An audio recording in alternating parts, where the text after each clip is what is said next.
가족 이야기 시청자 여러분, 안녕하세요. 오늘 들려드릴 이야기는 최근 들어 제가 아들을 데리고 집에만 오면 아내는 서둘러 욕실로 달려가 문을 걸어 잠갔습니다. 처음엔 그저 피곤해서 그런가 보다 생각했지만 그렇게 31일째 되던 날 불길한 예감에 저는 불을 끄고 옷장 뒤에 숨어 심장을 졸였습니다.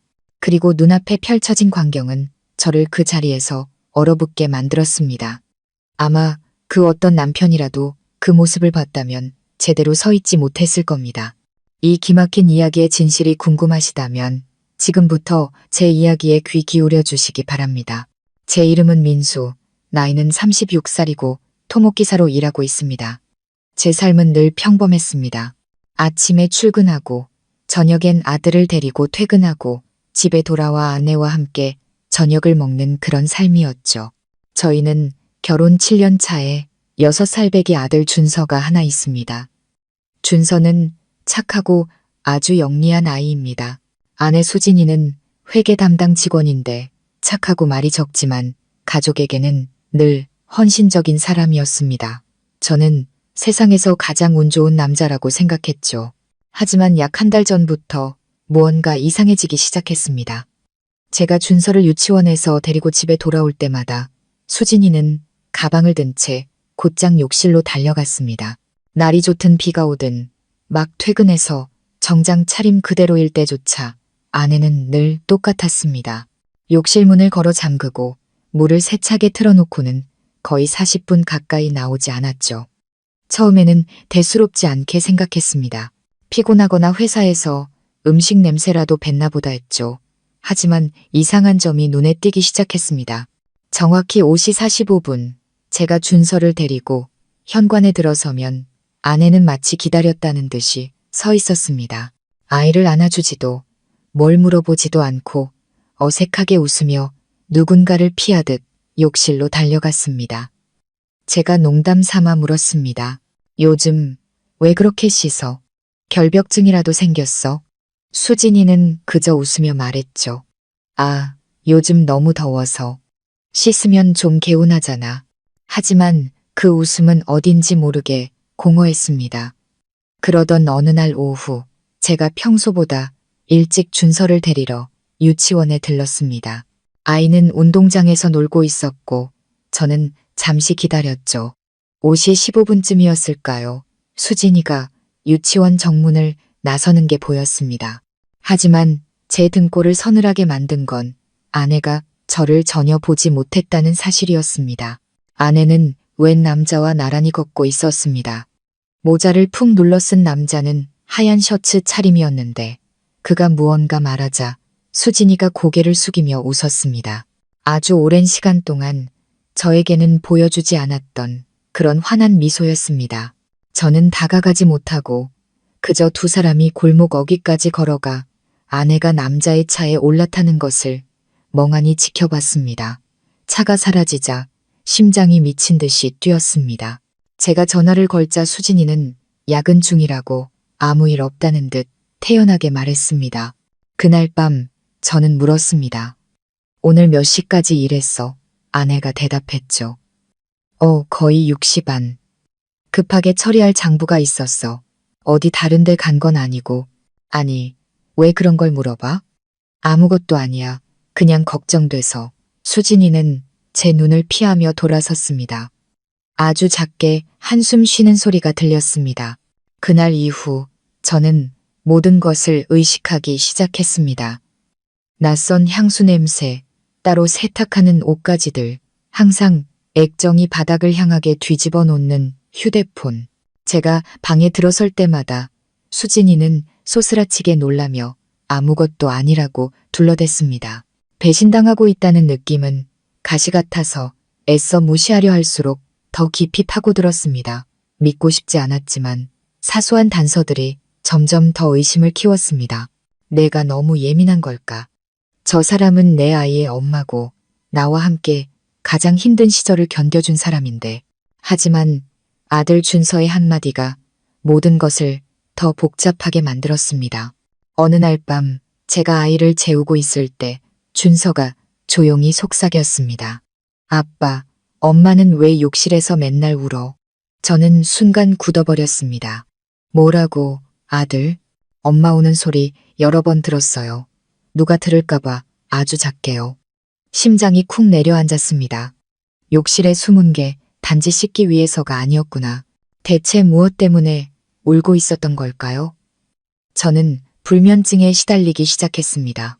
매일 밤 사랑하는 아내의 옆에 누워 있으면서도 숨막힐 듯한 거리감을 느꼈습니다.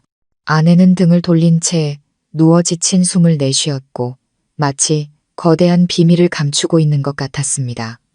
20알째 되던 날, 저는 용기를 내어 아내의 옷장을 열었습니다.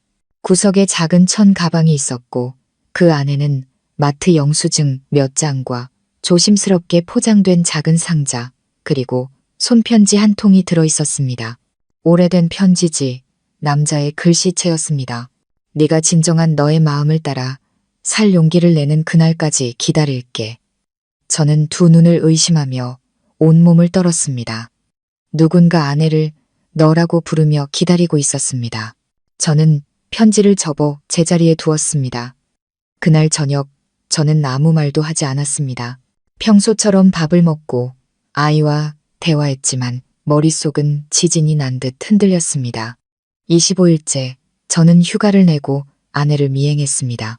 아내는 4시 30분에 회사를 나와 공원 근처 카페로 걸어갔습니다. 저는 차 안에서 거울을 통해 지켜봤습니다. 또다시 그 남자가 나타났습니다. 두 사람은 조심스러우면서도 다정하게 대화를 나눴습니다. 아내가 그에게 작은 봉투를 건네자 남자는 봉투를 열어보고는 아내의 손을 오랫동안 잡았습니다. 당장 뛰쳐나가 모든 걸 따져 묻고 싶었지만 이상하게도 발이 떨어지지 않았습니다. 제 아들이 배신자의 자식이 되는 걸 원치 않았습니다. 저 또한 맹목적인 질투에 눈먼 남편이 되고 싶지 않았습니다. 그날 밤에도 아내는 오랫동안 샤워를 했습니다. 저는 베란다에 앉아 욕실에서 새어나오는 뿌연 불빛을 바라봤습니다. 규칙적인 물소리가 모든 소리를 덮어버렸고 마치 조금씩 갉아먹히는 제 마음의 소리처럼 들렸습니다. 30일째 저는 결심했습니다. 내일은 모든 걸 밝혀야 해. 더 이상 이런 어둠 속에서 살 수는 없어. 저는 계획을 세웠습니다. 아들을 데리고 집에 돌아온 뒤 옷을 갈아입는 척하며 침실로 들어갔습니다. 사실은 침실 옷장 뒤에 숨어 문틈으로 욕실을 지켜보기 위해서였습니다. 평소처럼 수진이는 욕실로 들어가 문을 잠그고 물을 틀었습니다. 하지만 이번에는 속삭이는 소리가 들렸습니다. 아주 작은 목소리, 거의 들리지 않을 정도였습니다. 이제 전화하지 마세요. 저 너무 무서워요. 저는 숨을 죽였습니다. 비닐봉지를 여는 소리, 종이가 바스락거리는 소리가 들리더니 이내 흐느끼는 소리가 터져 나왔습니다. 저는 몸을 기울여 좁은 문틈으로 안을 엿보았습니다. 수진이는 벽에 기댄 채 서 있었습니다. 눈물은 샤워기 물줄기와 뒤섞여 흘러내렸고 손에는 작은 시험관이 들려 있었습니다. 아내는 뚜껑을 열어 한참을 들여다보더니 떨리는 손으로 그것을 선반 위에 올려놓았습니다. 대체 저게 무슨 약이지? 제가 막 나가려던 순간 아내의 휴대폰이 울렸습니다. 수진이는 떨리는 목소리로 전화를 받았습니다. 아직 가지고는 있지만 전 못해요. 제발 이제 찾아오지 마세요. 그 순간 심장이 멎는 것 같았습니다. 너무나 거대한 비밀이 저 욕실 안에 물과 눈물과 절망적인 애원 속에 갇혀 있었습니다. 저는 얼어붙었고 머릿속에는 단 하나의 질문만이 맴돌았습니다. 아내는 대체 뭘 숨기고 있는 걸까? 그리고 그 남자는 누구일까? 내일이면 알게 될 것이다. 반드시 알아내야만 한다. 그리고 저는 상상조차 하지 못했습니다. 31일째 되는 날, 제가 목격하게 될 진실이 숨도 쉴 수 없을 만큼 저를 무너뜨릴 줄은. 그날 아침, 저는 평소보다 일찍 잠에서 깼습니다.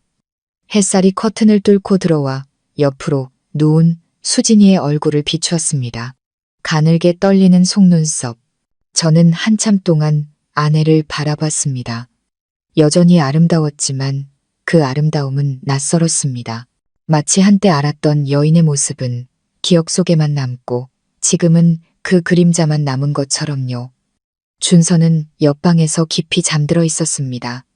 저는 조용히 밖으로 나왔습니다.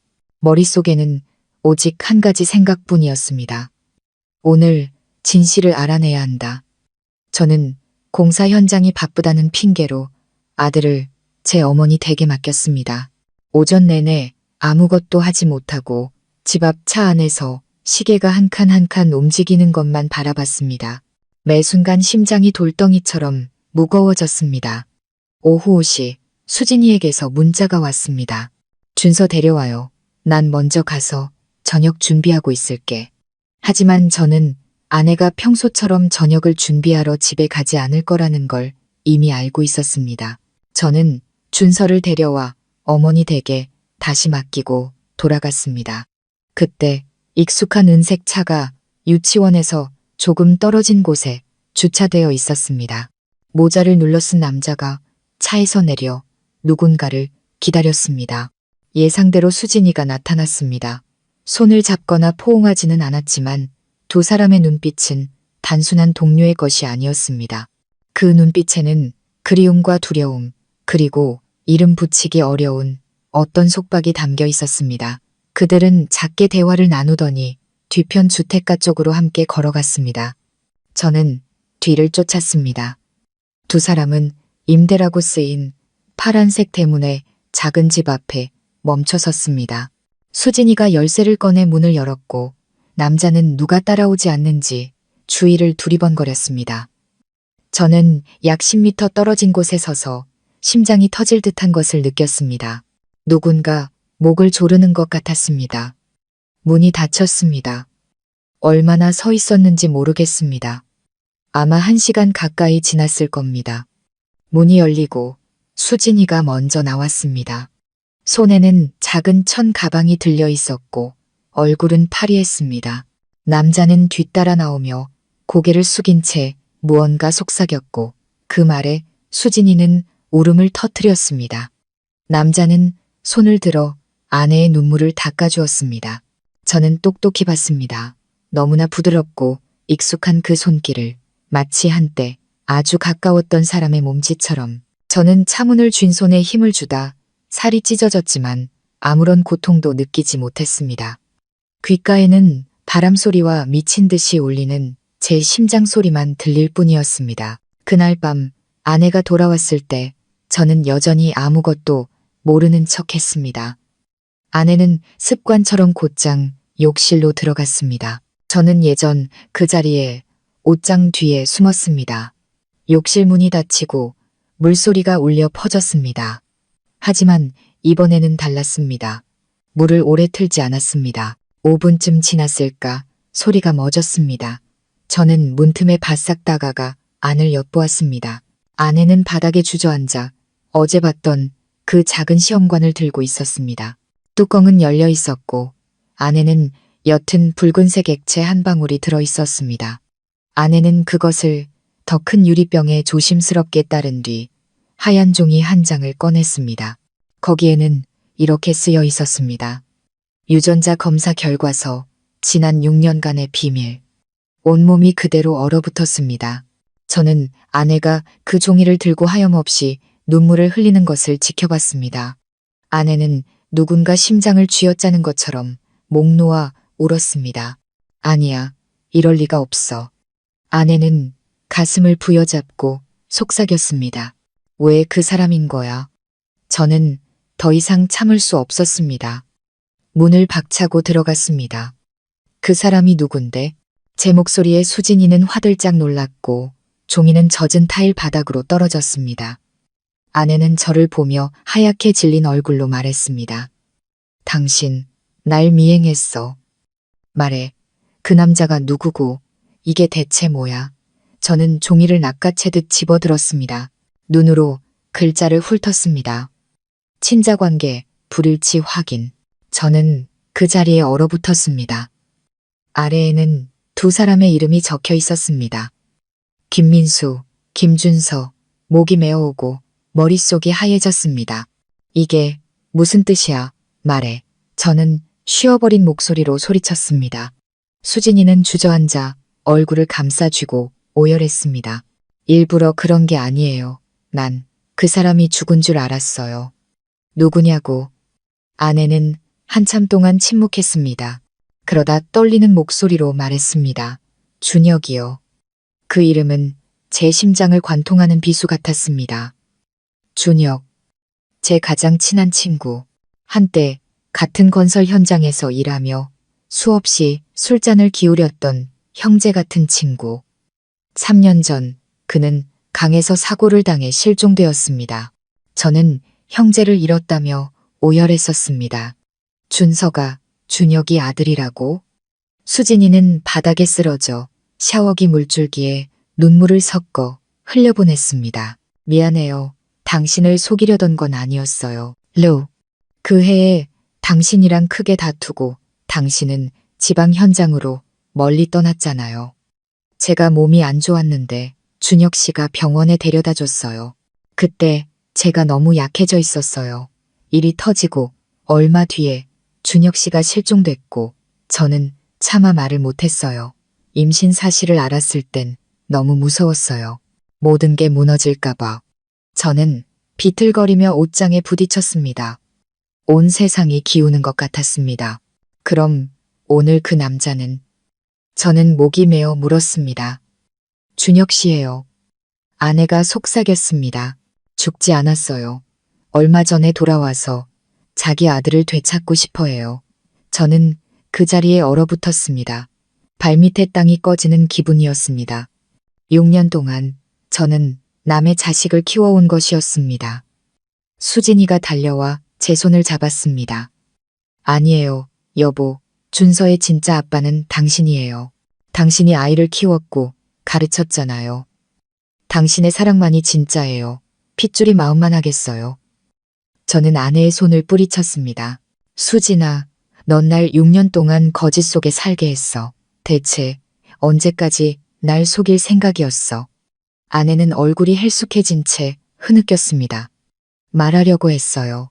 하지만 당신이 준서를 돌보는 모습을 볼 때마다 용기가 나지 않았어요. 당신은 친자식보다 더 아이를 아꼈으니까. 당신이 준서를 그리고 저를 버릴까봐 무서웠어요. 저는 종이를 꽉 쥐어 구겨버렸습니다. 참으려 해도 눈물이 터져 나왔습니다. 살면서 이렇게 무거운 고통은 처음이었습니다. 배신감 때문이 아니었습니다. 제가 가장 믿었던 사람이 평화를 지킨다는 명목으로 거짓을 택했다는 사실 때문이었습니다. 그때 전화벨이 울렸고 아내는 액정을 보더니 뒤로 물러섰습니다. 제가 휴대폰을 낚아챘습니다. 발신자는 준혁이었습니다. 저는 아내를 불타는 눈빛으로 쳐다보며 말했습니다. 그 사람 오라고 해. 할 얘기가 있으니까. 아내는 두려움에 질려 고개를 저었습니다. 안 돼요, 여보. 그 사람도 일부러 그런 게 아니에요. 그냥 아이를 한번 보고 싶었을 뿐이에요. 하지만 저는 이미 통화 버튼을 눌렀습니다.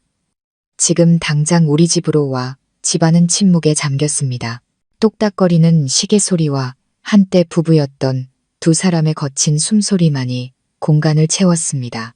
15분 후 문을 두드리는 소리가 들렸습니다. 제가 나가 문을 열자 모자를 눌러 쓴 남자가 서 있었습니다. 그는 제 눈을 피했고 얼굴은 수척했지만 틀림없는 준혁이었습니다. 그가 저를 보며 떨리는 목소리로 말했습니다. 민수야, 미안하다. 내 가정을 깨려던 건 아니었어. 그냥 내 아들이 잘 살고 있는지 알고 싶었을 뿐이야. 저는 씁쓸하게 웃었습니다. 대단하다, 준혁아. 6년 동안 강바닥에 누워있다가 내게 남은 마지막 것까지 빼앗으려고 돌아왔구나. 공기는 숨막힐 듯 무거워졌습니다. 수진이가 두 남자 사이에 무릎을 꿇고 주저앉아 오열했습니다. 두 사람 제발 이러지 마세요. 잘못한 건 저예요. 저를 탓하세요. 저는 아내를, 한때 친구였던 남자를, 그리고 웃음소리가 가득했던 이 집을 둘러봤습니다. 이제 이 순간부터 그 어떤 것도 예전 같을 수 없다는 것을 깨달았습니다. 바깥 하늘에서 갑자기 비가 쏟아지기 시작했습니다. 굵은 빗방울은 마치 6년간 깊이 숨겨져 있던 거짓을 씻어내려는 듯했지만 제 마음속 폭풍은 이제 막 시작되고 있었습니다. 베란다 밖 빗줄기는 점점 더 거세졌습니다. 바람이 유리창을 때리는 소리가 꼭 제 심장이 부서지는 소리 같았습니다. 세 사람, 세 개의 운명이 한때 보금자리였던 집안에 서 있었지만 이제 모든 것은 거짓의 잔해일 뿐이었습니다. 준혁이 고개를 들었습니다. 그의 눈빛이 저와 마주쳤습니다. 떨렸지만 단호했습니다. 민수야, 네가 날 원망하는 거 알아. 하지만 내 말 좀 들어줘. 그날 강에서 사고 났을 때 나 죽지 않았어. 어떤 분이 날 구해서 먼 시골로 데려갔는데 거의 2년 동안 기억을 잃었어. 기억이 돌아와서 찾아와 보니 수진이가 이미 아이를 낳았더라. 끼어들 생각은 없었어. 그냥 그 아이 얼굴 한 번만 보고 싶었어. 저는 쓴웃음을 터뜨렸습니다. 한 번, 6년 동안 찾지도 않다가 이제 와서 한 번이라고? 너 그 6년 동안 내가 그 아이를 내 목숨처럼 여겼다는 거 알아? 준혁은 고개를 숙였고 수진이는 바닥에 주저앉아 얼굴이 하얗게 질렸습니다. 두 사람 제발 그만해요. 제발요. 저는 아내를 노려보며 소리쳤습니다. 넌 입 다물어. 6년 동안 이 비밀을 품고 살면서 매일 내가 그 아이를 안는 걸 보면서 단 한 번도 죄책감을 느끼지 않았어? 수진이는 흐느꼈습니다. 모든 걸 잃을까봐 무서웠어요. 준서가 아빠를 잃고 당신이 날 떠날까봐. 그럼 나는, 제가 소리쳤습니다. 나는 어떡하라고. 내 가장 친한 친구의 아이를 내 핏줄인 줄 알고 키웠는데 내가 앞으로 어떻게 살아야 할지 생각해 봤어. 방 안은 정적이 흘렀고 밖에서는 천둥이 터졌습니다. 수진이는 창문으로 들이치는 빗물에 눈물을 섞으며 오열했습니다. 준혁이 잠긴 목소리로 말했습니다. 민수야, 날 욕하고 때려도 좋아. 하지만 저 아이가 이 사실을 알게 하지는 마. 아이는 아무 잘못 없어. 저는 그를 쳐다봤습니다. 분노와 연민, 그리고 혐오감이 뒤섞인 감정이 솟구쳤습니다. 한때 형제 같았던 남자가 이제 내 앞에 서서 돌이킬 수 없는 잘못을 용서해달라고 빌고 있었습니다. 저는 그에게 다가가 주먹을 꽉 쥐었습니다. 내가 널 친형제처럼 생각했는데 넌 날 배신했어. 이제 와서 나한테 뭘 어떻게 하라고 가르치는 거야? 천둥 같은 소리와 함께 주먹이 날아갔습니다. 준혁은 바닥에 쓰러졌고 입가에서 피가 흘렀습니다. 수진이가 비명을 지르며 그에게 달려갔습니다. 민수 씨, 제발 그만해요. 이 사람도 충분히 힘들었어요. 그 모습에 저는 그 자리에 얼어붙었습니다. 제 발밑에서 용서를 빌던 아내가 이제 배신자를 감싸고 있었습니다. 됐어, 수진아. 제 목소리는 얼음장처럼 차가웠습니다. 네가 저 사람을 감싸기로 했다면 우리 사이엔 더 이상 할 말이 없어. 저는 곧장 방으로 들어가 옷가방을 챙겼습니다. 수진이가 따라와 제 팔을 붙잡았습니다. 가지 마세요. 제발요. 저를 미워해도 좋아요. 하지만 아이는 버리지 마세요. 저는 아내의 손을 뿌리치고 퉁퉁 부은 그 눈을 똑바로 쳐다봤습니다. 아이? 네가 감히 아이 얘기를 해. 이제 내가 그의 인생에서 뭔지조차 모르겠는데 문이 쾅 닫혔습니다. 저는 빗속으로 걸어나갔습니다. 뒤에서 들려오는 수진이의 절규를 무시한 채 밤새도록 거리를 헤맸습니다. 비는 차가웠지만 마음은 더 차가웠습니다. 아빠 하고 웃던 준서의 얼굴이 떠올라 숨이 막혔습니다. 6년간의 부자 관계가 이제 하나의 물음표가 되어버렸습니다. 길가의 작은 술집에 들렀습니다. 독한 술 냄새에 코끝이 찡했습니다. 몇몇 사람들이 저를 낯설게 쳐다봤지만 저는 그저 쓴 술을 들이킬 뿐이었습니다. 동이 터올 무렵 저는 몽롱한 정신으로 길을 나섰습니다. 집에 돌아오니 거실 불이 여전히 켜져 있었습니다. 수진이는 거기에 앉아 있었습니다. 눈가는 퀭했고 테이블 위에는 구겨진 유전자 검사 결과서가 놓여 있었습니다. 그 옆에는 준서가 엄마 품에 안겨 곤히 잠들어 있었습니다. 작은 손으로 엄마의 옷자락을 꼭 쥔 채 그 모습을 보니 가슴이 아려왔습니다. 핏줄은 아니지만 아이의 숨소리 하나, 웃음소리 하나가 이미 제 심장에 깊이 새겨져 있었습니다. 도저히 미워할 수가 없었습니다. 수진이가 저를 보며 잠긴 목소리로 말했습니다. 미안해요. 하지만 준서는 당신이 필요해요. 아이는 당신을 아빠로 온 세상으로 알고 있어요. 아이에게서 더 이상 아무것도 빼앗지 말아주세요. 저는 침묵하다가 천천히 말했습니다. 시간이 필요해. 저는 등을 돌려 방으로 들어가 문을 닫았습니다. 그날 밤 아무도 잠들지 못했습니다. 그 후 며칠간 집은 이상할 정도로 조용했습니다. 저는 여전히 아이를 돌봤지만 수진이를 쳐다보지는 않았습니다. 아내는 음식을 하고 말을 걸려 했었지만 모든 말은 허공으로 흩어졌습니다. 어느 날 오후 유치원에서 준서를 데려오는데 선생님이 조용히 말했습니다. 민수 씨, 오늘 준서가 친구를 때렸어요. 친구가 준서 아빠는 친아빠가 아니라고 했다면서요. 저는 그 자리에 얼어붙었습니다. 소문은 생각보다 빨리 퍼져나갔습니다. 누군가 이미 알고 있었습니다. 준혁이었을까? 아니면 검사소 직원이었을까? 누구든 그 말은 제 가슴에 비수가 되어 꽂혔습니다. 그날 밤 준서는 침대 구석에 웅크리고 앉아 있었습니다. 아이가 바람처럼 작은 목소리로 물었습니다. 아빠, 친구들이 내가 아빠 아들이 아니래요. 진짜예요? 그 질문은 칼날이 되어 심장을 후벼 팠습니다. 저는 대답할 수 없었습니다. 그저 아이를 품에 안고 떨리는 손으로 등을 토닥였습니다. 넌 아빠 아들이야. 알았지? 누가 뭐라고 해도 넌 아빠 아들이야. 아이는 고개를 끄덕였지만 눈가는 이미 붉어져 있었습니다. 아빠 믿어요.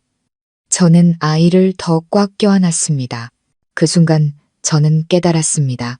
핏줄은 일부일 뿐 사랑이야말로 진정한 연결고리라는 것을. 3일 후 준혁이 저를 찾아왔습니다. 더 이상 용서를 구하기 위해서가 아니었습니다. 그는 봉투 하나를 남겼습니다. 이건 친권 포기 각서야. 너랑 그 아이를 더 이상 힘들게 하고 싶지 않아. 아주 멀리 떠날게. 저는 해질녘 노을 아래서 한참 동안 그를 바라봤습니다. 그의 얼굴은 헬쑥했고 나이보다 늙어 보였습니다. 눈에는 후회만이 가득했습니다. 저는 아무 말 없이 고개를 끄덕였습니다. 그가 사라진 뒤 봉투를 열었습니다. 안에는 각서뿐만 아니라 편지도 들어 있었습니다. 우정이라는 두 글자를 망가뜨려서 미안하다, 민수야. 하지만 세상에는 돌이킬 수 없는 일도 있더구나. 넌 좋은 사람이야. 넌 온전한 가정을 가질 자격이 있어. 수진이를 용서해줘. 그저 너무 사랑해서 저지른 실수일 뿐이야. 나는 영원히 사라질게. 저는 오랫동안 서 있었습니다. 눈물이 시야를 흐렸습니다. 밖에는 비가 그치고 지붕 위로 반짝이는 빗줄기가 남아 있었습니다. 그날 밤 집에 들어서자 수진이가 고개를 들었습니다. 젖은 눈빛에 작은 희망이 보였습니다. 제가 조용히 말했습니다. 이 모든 걸 잊을 수 있을지는 모르겠어. 하지만 노력해볼게. 준서를 위해서, 그리고 우리를 위해서. 수진이는 울음을 터뜨리며 제 어깨에 기댔습니다. 아내는 흐느꼈고 저는 그저 아내의 눈물이 제 옷깃을 적시도록 내버려 두었습니다. 밖의 비는 그쳤지만 제 마음속 폭풍은 아직 가라앉지 않았습니다. 용서는 어렵지 않지만 잊는 것은 그 누구도 할 수 없는 일이니까요. 저는 준혁이 떠나면 모든 것이 잠잠해질 거라고 생각했습니다. 하지만 인생은 그렇게 간단하지 않았습니다. 어떤 비밀은 한 번 빛을 보면 다시는 숨길 수 없는 법입니다. 일주일 후 수진이는 일상으로 돌아가려 애썼습니다. 밥을 하고 아이 숙제를 봐주고 웃으려 노력했지만 눈빛에는 늘 두려움이 서려 있었습니다. 저 또한 태연한 척했지만 속은 엉망이었습니다. 준서를 볼 때마다 애틋함과 함께 가슴 한쪽이 아려왔습니다. 아이는 천진난만하게도 유전자 검사지 한 장 때문에 자신의 세상이 흔들리고 있다는 것을 전혀 몰랐습니다. 그날 오후 제가 집 앞에서 세차를 하고 있는데 옆집 김 여사님이 지나가며 반은 궁금하고 반은 안쓰럽다는 투로 말했습니다. 어머, 민수 씨, 요즘 집에 무슨 일 있다면서. 아이가 참 안 됐어. 저는 그 자리에 멈춰 섰습니다. 호스에서 나온 물이 발등으로 쏟아졌습니다. 네, 무슨 일이요? 김 여사님은 주위를 휙 둘러보더니 목소리를 낮췄습니다. 그 애가 민수 씨 친아들이 아니라는 소문 말이야. 동네가 다 시끄러워. 누가 말을 퍼뜨렸는지는 몰라도 다들 수군대더라고. 저는 그 자리에 얼어붙었습니다. 등줄기에 식은땀이 흘렀습니다. 누구한테 들으셨어요? 사람들이 그러는데 자네 부인이 낯선 남자를 만나는 걸 봤다나 봐. 그 남자가 아이 친아빠라던데. 어휴, 내가 다 속상하네. 저는 더 이상 아무것도 들리지 않았습니다. 귀가 먹먹해지고 속이 불타는 것 같았습니다. 직감적으로 알 수 있었습니다. 준혁이었습니다. 멀리 떠난다고 했지만 아마 검사소나 그 근처 이웃이 두 사람이 만나는 걸 봤을 겁니다. 이런 소문은 산불처럼 빠르게 번져나갔습니다. 저녁에 수진이가 장을 보고 돌아오는데 동네 아주머니들이 문 앞에서 수군거리며 힐끔거렸습니다. 아내는 애써 미소를 지으며 지나갔지만 얼굴은 하얗게 질려 있었습니다. 집에 돌아온 아내는 떨리는 목소리로 물었습니다. 그 사람들 다 알았나 봐요. 그렇죠. 저는 대답하지 않고 그저 마당 밖을 바라봤습니다. 그 침묵이 긍정의 대답이라는 것을 아내도 알고 있었습니다. 그날 밤 수진이는 고개를 숙이고 오열했습니다. 이렇게 빨리 소문이 퍼질 줄 몰랐어요. 난 그저 아이를 지켜주고 싶었을 뿐인데. 저는 아내를 보며 잠긴 목소리로 말했습니다. 몰랐다고. 네가 나를 속이고 거짓을 택했을 때 이런 날이 올 거라고 생각 안 했어. 침묵의 대가가 바로 이거야. 아내는 흐느꼈습니다. 저를 얼마든지 욕해요. 하지만 준서에게는 아무 말도 못하게 해줘요. 아이가 알게 될까봐 무서워요. 저는 아내를 보며 분노와 연민 사이에서 갈등했습니다. 하지만 이 동네에서 한번 소문이 나면 조용히 넘어가기 힘들다는 것을 알고 있었습니다. 3일 후 제가 가장 두려워하던 일이 일어났습니다. 그날 오후 준서가 유치원에서 돌아오는데 고개를 푹 숙인 채 눈이 빨개져 있었습니다. 제가 묻자 아이는 입을 닫았습니다. 한참 뒤에야 아이가 목맨 소리로 말했습니다. 아빠, 친구들이 내가 다른 사람 아들이래요. 아빠 아들이 아니래요. 진짜예요? 그 질문은 제 심장을 쥐어짜는 것 같았습니다. 저는 억지로 웃으며 아이의 머리를 쓰다듬었습니다. 누가 그래, 아들? 친구가 엄마한테 들었대요. 선생님도 저를 이상하게 쳐다봤어요. 온몸에 힘이 빠졌습니다. 수진이는 문 뒤에 서서 옷자락을 쥔 채 눈물만 흘리고 있었습니다. 저는 아이를 꽉 껴안고 조용히 말했습니다. 넌 아빠 아들이야. 누구도 그걸 바꿀 수 없어. 사람들이 뭐라고 하든 넌 아빠 심장에 새겨진 핏줄이야. 준서는 고개를 끄덕였지만 눈에서는 눈물이 뚝뚝 떨어졌습니다. 그날 밤 아이가 잠든 뒤에 저는 수진이를 베란다로 불렀습니다. 두 사람은 희미한 불빛 아래 조용히 앉아 있었습니다. 더 이상 여기선 못 살아. 제가 말했습니다. 사람들이 우릴 가만두지 않을 거야. 수진이가 겁에 질린 눈으로 올려다봤습니다. 이사, 가려는 거예요? 응, 아이가 조용히 살 수 있도록. 난 그 사람들 시선을 견딜 수 있지만 아이는 아니야.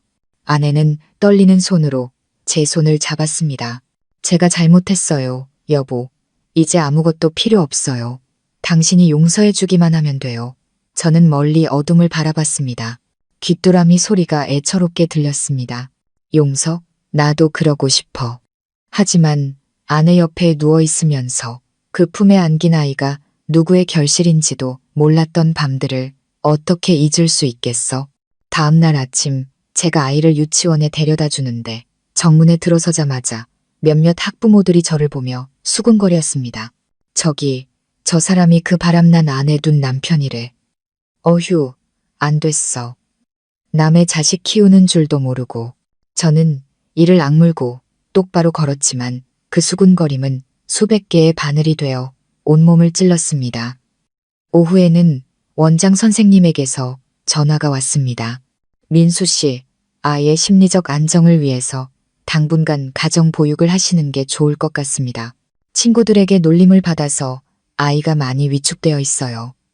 저는 그 자리에 얼어붙었습니다. 지독한 무력감이 온몸을 덮쳤습니다. 집에 돌아오니 수진이가 아이 옷을 개고 있었습니다. 제가 조용히 말했습니다. 짐 싸, 내일 이사 갈 거야.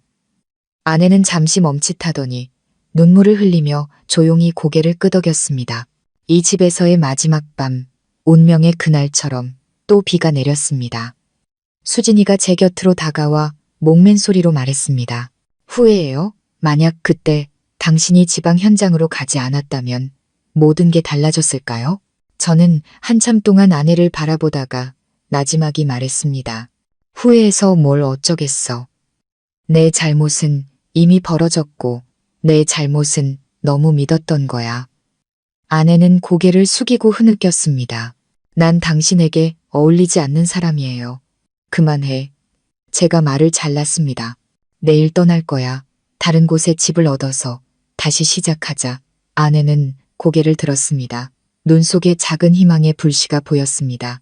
아직 저와 함께하고 싶은 거예요? 저는 침묵했습니다. 사실 저도 잘 몰랐습니다. 우리 사이에 남은 것은 책임감과 아이뿐이었습니다. 하지만 그럼에도 저는 준서가 온전한 부모 밑에서 자라길 바랐습니다. 다음날 이른 아침 우리가 작은 트럭에 짐을 싣자 동네 사람들이 나와 구경했습니다. 그들의 시선에는 연민과 조소가 뒤섞여 있었습니다. 김 여사님이 다가와 한숨을 쉬며 말했습니다. 그래, 잘 생각했어. 다른 데 가서 조용히 살아. 여기는 사람들 입이 너무 독해. 저는 그저 고개를 숙여 인사할 뿐이었습니다. 트럭이 익숙한 골목을 빠져나갔습니다. 수진이는 옆에서 아이를 안고 있었고 저는 백미러를 통해 빗속으로 사라지는 낡은 지붕을 바라봤습니다. 마음이 텅 비어 있었습니다. 준서가 엄마 어깨에 기대어 작게 물었습니다. 엄마, 우리 어디가? 제가 미소를 지으며 나지막이 대답했습니다. 아무도 우리 이야기를 모르는 곳으로 가는 거야. 아들. 아이는 빨개진 눈으로 천진하게 웃으며 고개를 끄덕였습니다.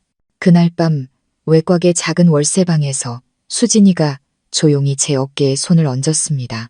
곁에 남아주기로 선택해줘서 고마워요. 아직 용서하지 못한 거 알아요. 하지만 무슨 수를 써서라도 보답할게요. 저는 아무 말도 하지 않았습니다. 밖에서는 낡은 양철 지붕 위로 비가 떨어지는 소리가 요란했습니다. 저는 앞으로 제 인생이 달라질 것을 알았지만 그럼에도 저 아이를 위해 그리고 한 아버지의 자존심을 위해 굳건히 서 있어야만 했습니다. 수진이가 제 어깨에 기대어 속삭였습니다. 당신만 곁에 있다면 이 세상 모든 걸 견딜 수 있어요. 저는 조용히 한숨을 쉬며 칠흑 같은 어둠을 바라봤습니다. 번개가 번쩍이며 작은 방 안의 새 그림자를 비췄습니다. 상처 입은 남자, 후회하는 여자, 그리고 세상의 슬픔을 아직 모르는 순수한 아이. 비는 계속 내렸지만 이번에는 그것이 벌이 아니라 씻어냄이라는 것을 알았습니다. 결국 저는 깨달았습니다.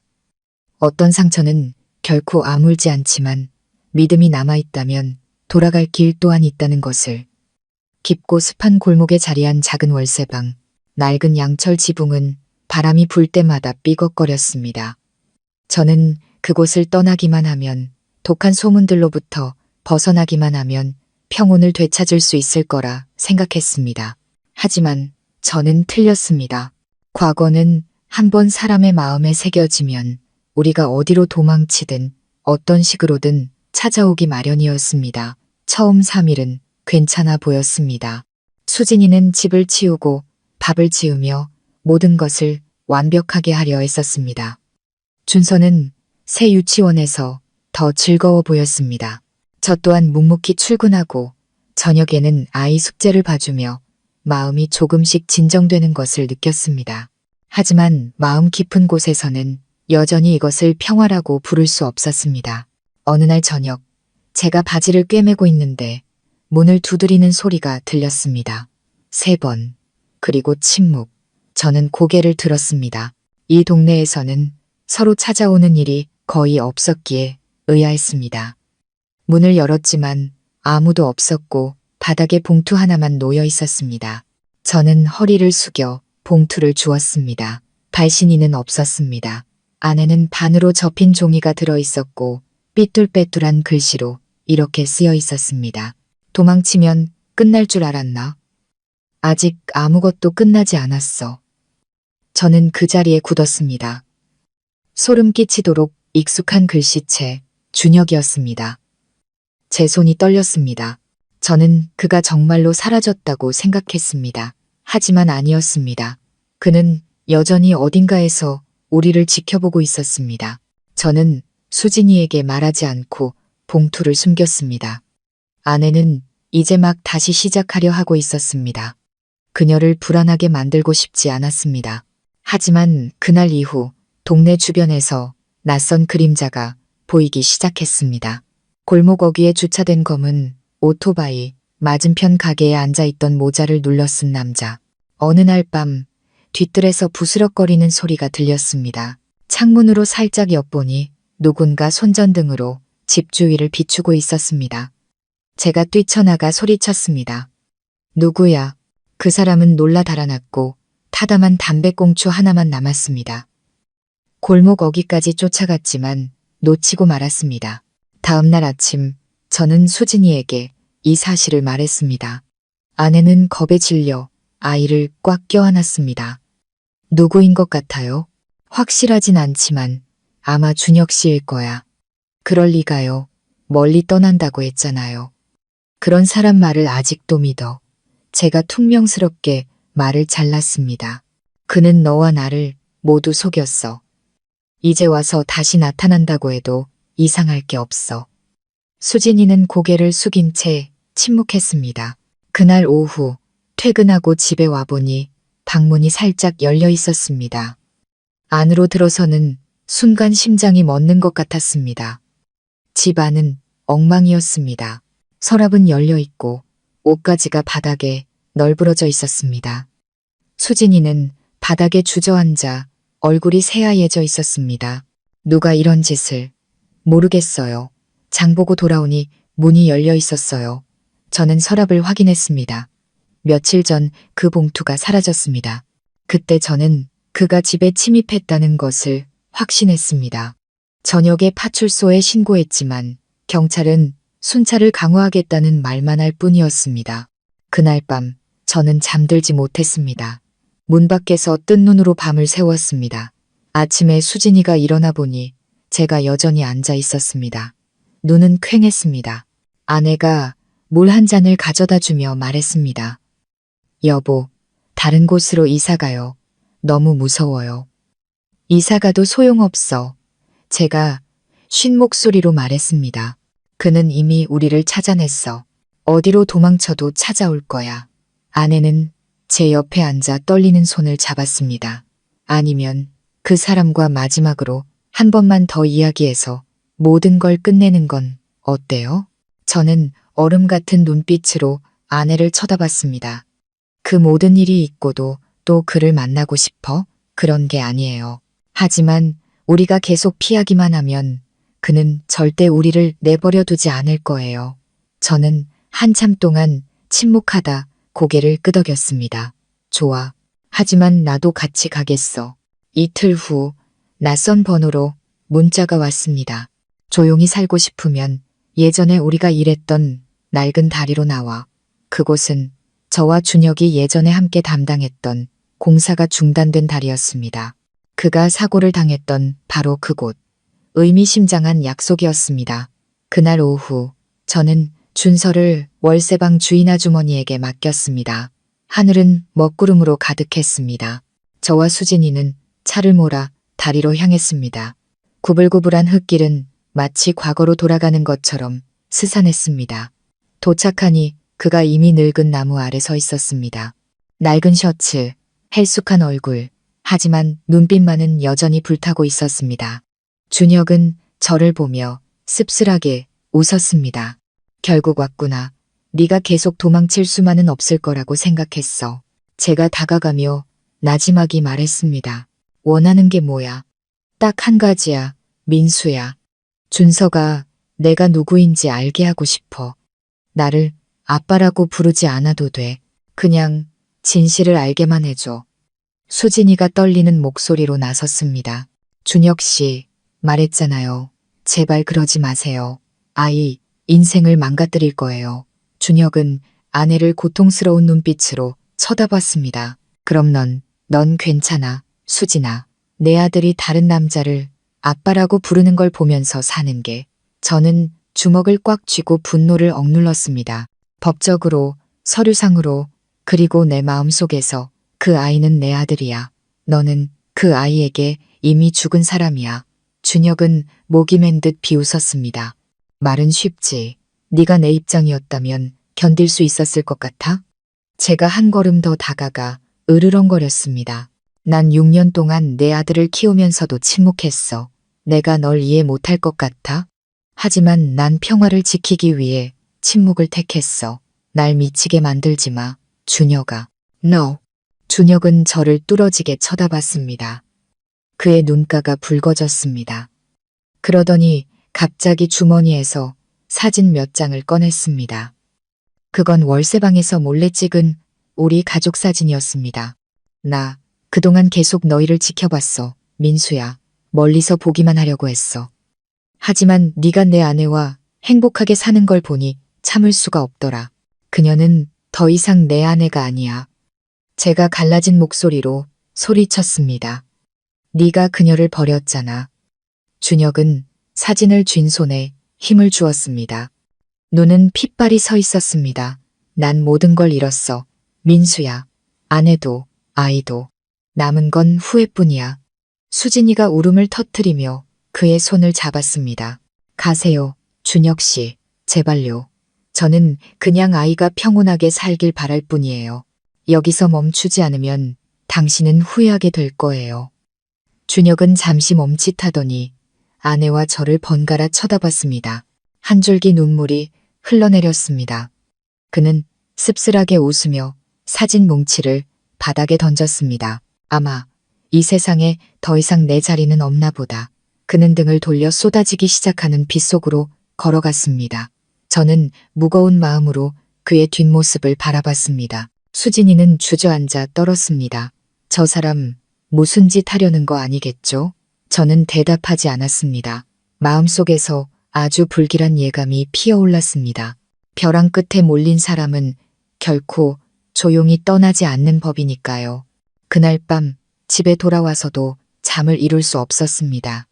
머릿속에는 빗속에 서 있던 준혁의 모습만이 맴돌았습니다. 새벽녘 휴대폰이 울렸습니다. 낯선 번호, 한 남자의 떨리는 목소리가 들렸습니다. 김민수 씨 맞으시죠? 파출소입니다. 다리 밑에서 한 남성이 강으로 투신했습니다. 지갑에 있던 신분증 이름이 박준혁입니다. 방 안은 어두웠습니다. 저는 휴대폰을 떨어뜨렸습니다. 손이 얼음장처럼 차가워졌습니다. 잠에서 깬 수진이가 굳어버린 저를 보며 다급하게 물었습니다. 누구예요? 무슨 일 있어요? 저는 대답하지 않고 그저 텅 빈 눈으로 아내를 바라봤습니다. 준혁이가 돌아와서 영원히 떠났어. 수진이는 주저앉아 더듬거렸습니다. 아니야, 그럴 리가 없어. 밖의 비는 저희 마음속 울음소리보다 더 거세게 쏟아져 내렸습니다. 준혁이 다리에서 뛰어내렸다는 소식은 차가운 바람처럼 작은 동네에 퍼져나갔습니다. 저와 경찰은 현장에 도착했습니다. 다음 날 아침 남은 것은 낡은 구두 한 켤레, 달아빠진 가죽 지갑, 그리고 비에 젖은 봉투 하나뿐이었습니다. 지갑 안에는 낡은 사진 한 장이 있었습니다. 오래전 첫 건설 현장에서 찍은 준혁과 저, 그리고 수진이 세 사람 모두 환하게 웃고 있었습니다. 저는 사진을 보며 심장이 조여드는 것을 느꼈습니다. 수진이는 뒤에 서서 덜덜 떨고 있었습니다. 입술은 파랗게 질려 있었습니다. 큰 소리로 울지도 못하고 목이 막힌 듯 흐느끼기만 했습니다. 경찰관 한 명이 봉인된 봉투를 내밀었습니다. 지갑 안에 선생님께 보내는 유서가 있었습니다. 저는 떨리는 손으로 봉투를 받아 열었습니다. 여전히 준혁의 글씨체였습니다. 고뇌 속에서 쓴 듯 삐뚤빼뚤했습니다. 민수야, 네가 이 글을 읽고 있다면 난 내 길을 선택한 거겠지. 미안하다. 아이 때문만이 아니라 모든 것에 대해서 난 평생을 후회 속에서 살았고 남은 반평생은 죄책감 속에서 살았어. 수진이를 다시 만났을 때 난 그저 나 살아있다는 말 한마디 하고 싶었어.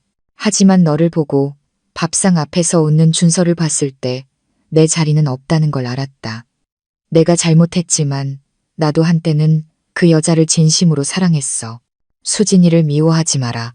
그녀는 그저 내 가정을 온전하게 지키고 싶었을 뿐이야. 그리고 나는 더 이상 살아갈 자격이 없다. 마지막 글자는 물에 번져 있었지만 저는 용서해줘라는 두 글자를 읽을 수 있었습니다. 저는 편지를 접었습니다. 손은 얼음장처럼 차가웠고 비는 여전히 흩뿌리고 있었습니다. 빗방울 하나하나가 가슴을 짓누르는 것 같았습니다. 평생 동안 형제처럼 지내던 친구가 차가운 강물 속으로 사라지는 모습을 보게 될 줄은 꿈에도 몰랐습니다. 수진이가 주저앉아 오열했습니다. 다 제 잘못이에요. 그날 제가 그 사람을 만나겠다고만 하지 않았어도 제가 아내를 부축하며 조용히 말했습니다. 이제 와서 그런 말 해봐야 소용없어. 나도 지쳤어. 준혁의 장례식은 강가에서 조촐하게 치러졌습니다. 시골에서 올라오신 그의 어머니는 백발이 성성했고 목이 쉴 때까지 아들의 이름을 부르며 우셨습니다. 어머니는 저를 보더니 원망이 가득한 눈으로 말했습니다. 자네 때문이야. 자네가 모든 걸 빼앗아 가지 않았다면 내 아들이 이 지경이 되지는 않았을 걸세. 저는 아무런 대꾸도 하지 않고 서 있었습니다. 자식을 잃은 슬픔 속에서 어머니는 탓할 대상을 찾고 있었고 제가 바로 그 대상이었습니다. 수진이는 영정 앞에 조용히 무릎을 꿇고 낡은 가족 사진을 꽉 쥐고 있었습니다. 누구도 쳐다보지 못하고 그저 고개를 숙인 채 눈물만 뚝뚝 흘렸습니다. 준서는 너무 어려서 이 상황을 이해하지 못했습니다. 그저 물을 뿐이었습니다. 엄마, 준혁이 아저씨 어디 갔어요? 왜 다들 울어요? 저는 아이를 품에 안고 목이 메어 대답했습니다. 아저씨는 먼 곳으로 가셨어, 아들. 아주 먼 곳으로. 장례식이 끝난 후 저는 과거를 묻으려 했지만 사람들은 우리를 가만두지 않았습니다. 준혁의 죽음은 예전 동네에 퍼져나가 온갖 악의적인 소문을 낳았습니다. 친구 아내한테 버림받아서 죽었대. 그 김민수라는 사람이 막다른 길로 몰아넣었다던데. 심지어 그 아이가 죽은 사람 친아들이라며? 쯧쯧, 불쌍해라. 저는 피가 거꾸로 솟는 것 같았지만 반박할 수 없었습니다. 말을 할수록 소문은 더 커질 뿐이었습니다. 수진이는 완전히 수척해져 집 밖으로 나오지 못했습니다. 온종일 문을 잠그고 텅 빈 눈으로 아이를 바라볼 뿐이었습니다. 어느 날 집에 돌아오니 아내가 옷장을 정리하고 있었습니다. 손에는 준혁의 편지가 들려 있었습니다. 이거 다시 읽어봐요. 아내가 조용히 말했습니다.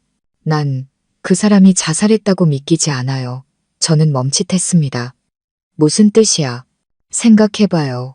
준혁 씨는 그렇게 약한 사람이 아니에요.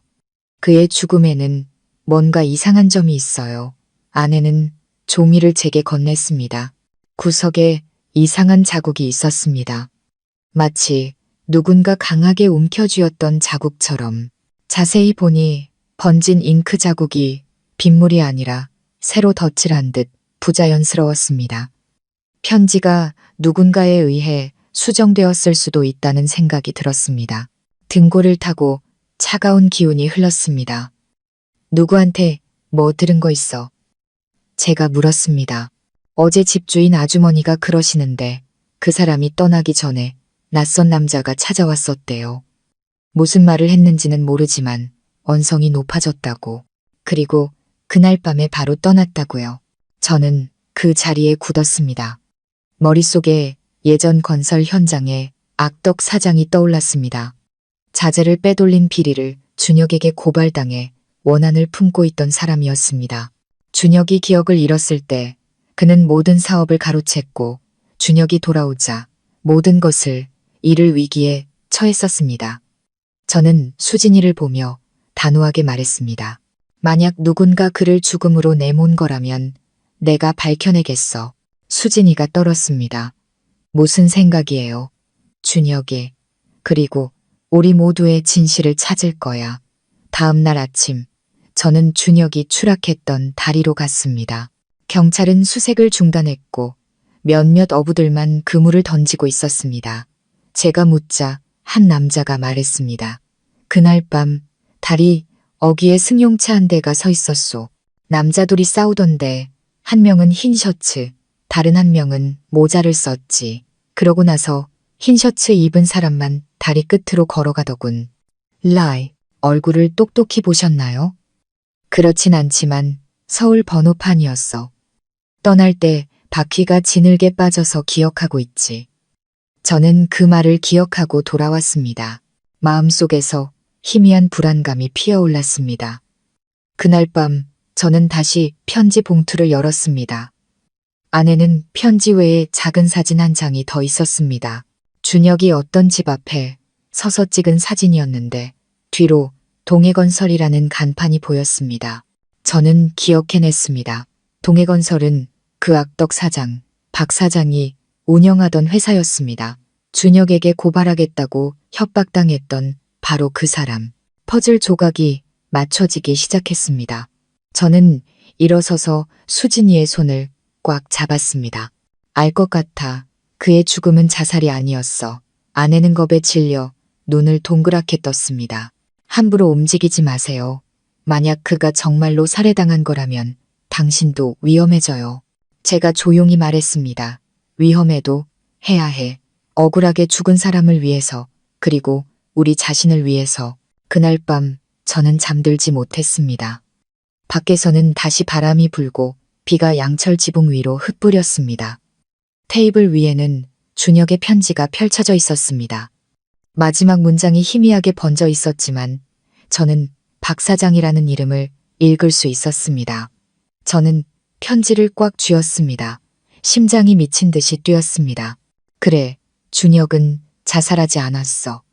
그는 죽음을 강요당한 거야. 그리고 나는 맹세했다. 어떤 대가를 치르더라도 그 진실을 밝혀내겠다고. 그날 밤 이후 저는 더 이상 편히 잠들 수 없었습니다. 눈을 감을 때마다 빗속에서 어두운 눈빛으로 강가를 내려다보던 준혁의 모습이 선명하게 떠올랐습니다. 저는 옛 친구가 스스로 죽음을 택하지 않았다는 것을 알았습니다. 누군가 그를 벼랑 끝으로 내몰았고 저는 모든 것을 걸고 그 범인을 찾아내야만 했습니다. 다음 날 아침 저는 예전에 준혁과 함께 일했던 옛 회사로 찾아갔습니다. 녹슨 철문, 먼지 쌓인 동해건설 간판이 희미하게 보였습니다. 안에는 예전에 악덕 하청업자였던 박 사장이 이제는 사장이 되어 쩌렁쩌렁한 목소리로 지시를 내리고 있었습니다. 그는 저를 보더니 놀라며 비웃었습니다. 민수 씨 아니야? 요즘 일 그만뒀다면서 여긴 어쩐 일이야? 저는 그를 보며 평정심을 유지하려 애썼습니다. 준혁 씨 때문에 왔습니다. 그가 죽었는데 마지막 날 밤에 혹시 그를 만나셨는지 궁금해서요. 박 사장은 눈썹을 치켜 올리며 입꼬리를 비틀었습니다. 만나다니? 회사를 망하게 하려던 놈을 내가 못하러 만나. 이상한 걸 묻네. 그가 실종되기 직전 다리에서 사장님과 함께 있는 걸 본 사람이 있습니다. 박 사장은 비웃으며 경계심을 드러냈습니다. 헛소문일 뿐이야. 죽은 자는 말이 없지. 괜히 지난 일 들쑤시고 다니지 마. 좋을 거 없어. 저는 주먹을 꽉 쥐었습니다. 박 사장님, 모든 걸 묻어버릴 수 있을 거라고 생각하십니까? 준혁 씨는 공사비리 증거를 가지고 있다고 제게 말했습니다. 경찰이 찾아낼까봐 두렵지 않으십니까? 박 사장의 얼굴이 굳어지며 목소리가 낮아졌습니다. 분수를 아는 게 좋을 거야. 준혁이는 죽었어. 너까지 그 뒤를 따르고 싶지 않으면 말이야. 그 말은 차가운 협박이었습니다. 저는 그의 눈을 똑바로 쳐다보며 짧게 대답했습니다. 잘못한 게 없다면 두려울 것도 없겠죠. 저는 등을 돌려 나왔지만 마음속에서는 불길이 치솟았습니다. 저는 박 사장이 준혁을 죽음으로 내몬 장본인이라고 확신했습니다. 그날 밤 저는 모든 것을 수진이에게 말했습니다. 아내는 얼굴이 하얘진 채 떨었습니다. 이제 어쩔 거예요? 준혁이가 남긴 증거를 찾을 거야. 그가 USB에 비리 계약서 사본을 저장해뒀다고 했어. 그것만 찾으면 박 사장은 빠져나가지 못해. 하지만 그가 눈치채면 어떡해요? 그 사람 보통 내기가 아니잖아요. 두렵지 않아. 침묵하면 준혁이는 영원히 억울한 죽음으로 남게 돼. 수진이는 눈물을 글썽이며 제 손을 잡았습니다. 당신을 잃을까봐 무서워요. 이미 충분히 아팠어요. 아이에게서 아빠까지 빼앗지 말아주세요. 저는 아내의 손을 조용히 잡으며 단호하게 말했습니다. 이번에는 우리 중 누구도 다치게 하지 않겠다고 약속할게. 다음 날 저는 준혁이 죽기 전에 머물렀던 옛 월세방을 찾아갔습니다. 집주인 아주머니는 저를 기억하고 있었습니다. 아, 그 청년. 말수도 없고 착했는데 며칠 전에 친구라면서 검은 양복 입은 사람이 찾아왔었지. 그 사람이 가고 나서 짐을 챙기더니 과거를 만나러 간다고 하더군. 제가 물었습니다. 혹시 남기고 간 물건은 없나요? 있지. 옷장 안종이 상자를 아직 안 치웠어. 상자를 열자 안에는 낡은 서류 뭉치와 수천 몇 권, 그리고 작은 은색 USB가 들어있었습니다. 심장이 거세게 뛰었습니다. 저는 그것을 주머니에 넣었습니다. 마치 비극의 열쇠를 손에 쥔 기분이었습니다. 집에 돌아와 USB를 노트북에 꽂자 화면에 수많은 파일이 나타났습니다. 동해건설 2018년 프로젝트 계약서, 은행 거래 내역, 현장 사진. 파일을 하나씩 열어봤습니다. 안에는 박 사장이 가짜 계약서에 서명하고 수십억 원의 예산을 빼돌린 명백한 증거가 담겨 있었습니다. 특히 떨리지만 단호한 준혁의 목소리가 담긴 녹음 파일도 있었습니다. 박 사장님, 그만두십시오. 계속해서 자재를 빼돌리면 이 서류 수사기관에 넘기겠습니다. 박 사장이 차갑게 대답하는 소리가 들렸습니다. 네가 감히 여기선 누구도 배신자 편을 들어주지 않아. 저는 그 자리에 얼어붙었습니다. 준혁은 약속을 지켰지만 그 대가는 자신의 목숨이었습니다. 저는 USB를 들고 파출소로 갔습니다. 젊은 경찰관은 이야기를 듣고 표정이 굳어졌습니다. 여기 두고 가십시오. 저희가 조사하겠습니다. 하지만 조심하셔야 합니다. 그가 증거를 쥐고 있다는 걸 알면 위험해질 수 있습니다. 저는 고개를 끄덕였습니다. 하지만 이미 늦은 것 같았습니다. 그날 저녁 퇴근길, 역주행하던 트럭 한 대가 저를 들이받을 스쳐 지나가며 저를 도랑으로 밀어낼 뻔했습니다. 급브레이크를 밟자 식은땀이 흘렀습니다. 그 트럭의 번호판은 익숙했습니다. 준혁이 죽던 날 다리에서 목격되었던 바로 그 번호판이었습니다. 저는 박 사장이 이미 눈치챘다는 것을 알았습니다. 그날 밤 저는 집에 가지 않았습니다. 수진이에게 전화해 문을 잘 잠그고 아이를 잘 돌보라고 말했습니다. 저는 길모퉁이 작은 카페에 들어가 창밖을 살폈습니다. 검은 재킷을 입은 한 남자가 몇 미터 떨어진 곳에서 계속 담배를 피우고 있었습니다. 저는 일부러 큰 소리로 통화하는 척했습니다. 아, 형사님, USB는 제출했습니다. 기소할 증거가 충분하다고 하시더군요. 내일 사본 받으러 가겠습니다. 불과 몇 초 후 검은 옷의 남자가 서둘러 자리를 떴습니다. 저는 조용히 웃었습니다. 예상이 맞았습니다. 하지만 제가 막 일어서려는데 전화가 울렸습니다. 수진이의 겁에 질린 목소리였습니다. 민수 씨, 누가 우리 집 문을 부수려고 해요. USB 내놓으라고 소리치고 있어요. 문은 잠갔지만 준서가 울고 있어요. 저는 카페를 뛰쳐나왔습니다. 심장이 터질 것 같았고 차가운 비가 쏟아졌습니다. 미친 듯이 월세방으로 달려갔습니다. 골목 어귀에 도착하자 쇠파이프를 든 남자가 문을 부수려는 모습이 보였습니다. 멈춰, 제가 소리쳤습니다. 그가 돌아봤습니다. 박 사장이었습니다. 그의 눈은 핏발이 서 있었고 입에서는 거친 숨이 터져 나왔습니다. 죽고 싶어, 김민수. 네가 누굴 건드린 줄 알아? 저는 그에게 달려들었고 두 남자는 젖은 땅 위에서 뒤엉켜 싸웠습니다. 쇠가 부딪히는 소리, 아이의 울음소리가 울려 퍼졌습니다. 박 사장은 힘이 더 셌습니다. 저를 찍어 누르고 허리춤에서 칼을 꺼냈습니다. 내 인생에서 꺼져버려. 그가 으르렁거렸습니다. 바로 그때 수진이가 뛰쳐나와 의자로 그의 어깨를 내리쳤습니다. 칼이 바닥에 떨어졌고 저는 그 틈을 타 몸을 뒤집어 그의 팔을 제압했습니다. 마침 이웃의 신고를 받고 출동한 경찰들이 도착했습니다. 그들은 쏟아지는 비 속에서 박 사장을 제압하고 수갑을 채웠습니다. 저는 바닥에 주저앉아 거친 숨을 몰아쉬었습니다. 떨고 있는 준서를 꽉 껴안은 수진이를 바라봤습니다. 경찰차 불빛 아래 박 사장의 얼굴은 새하얗게 질려 있었고 눈에는 증오가 가득했습니다. 네가 이렇게까지 무모할 줄은 몰랐다. 김민수. 하지만 이걸로 끝났다고 생각하지 마. 넌 대가를 치르게 될 거야.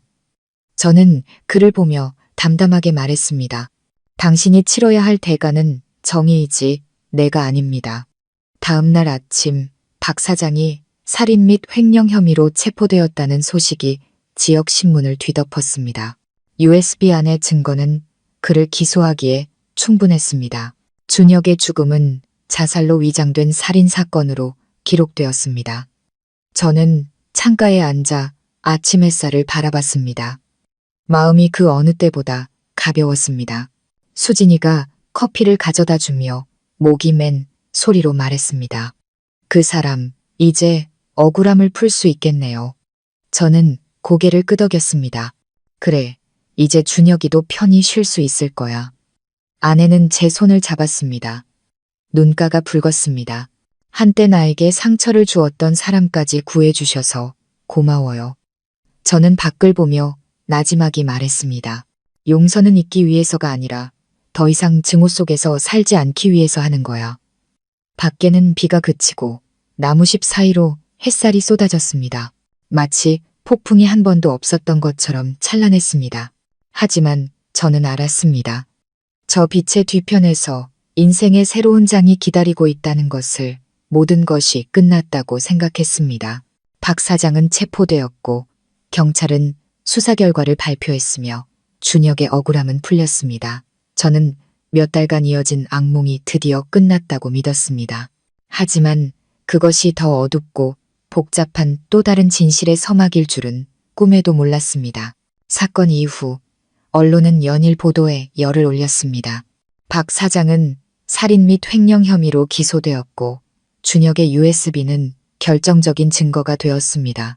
저는 증인으로 출석했습니다. 월세방 이웃들은 저를 존경의 눈빛으로 바라보며 말했습니다. 민수 씨, 정말 용감해요. 아니었으면 악당이 계속 활개치고 다녔을 텐데 저는 씁쓸하게 웃을 뿐이었습니다. 마음은 전혀 편치 않았습니다. 수진이의 텅 빈 눈을 볼 때마다 무언가 잘못되었다는 느낌을 지울 수 없었습니다. 마치 우리가 본 것이 빙산의 일각에 불과한 것처럼 어느 날 오후 막 퇴근하려는데 전화가 울렸습니다. 익숙한 경찰관의 목소리였습니다. 민수 씨, 박 사장 사건 관련해서 이상한 점이 발견되어 급히 뵙고 싶습니다. 저는 무거운 마음으로 경찰서로 향했습니다. 수사관은 제 앞에 두꺼운 서류철을 놓았습니다. 제출하신 USB에서 조작된 흔적이 발견되었습니다. 감정 결과 몇몇 파일이 2018년이 아닌 불과 몇 주 전에 수정된 것으로 확인되었습니다. 저는 그 자리에 굳었습니다. 그럴 리가요. 제가 준혁 씨 유품에서 직접 꺼낸 겁니다. 민수 씨가 조작했다는 말이 아닙니다.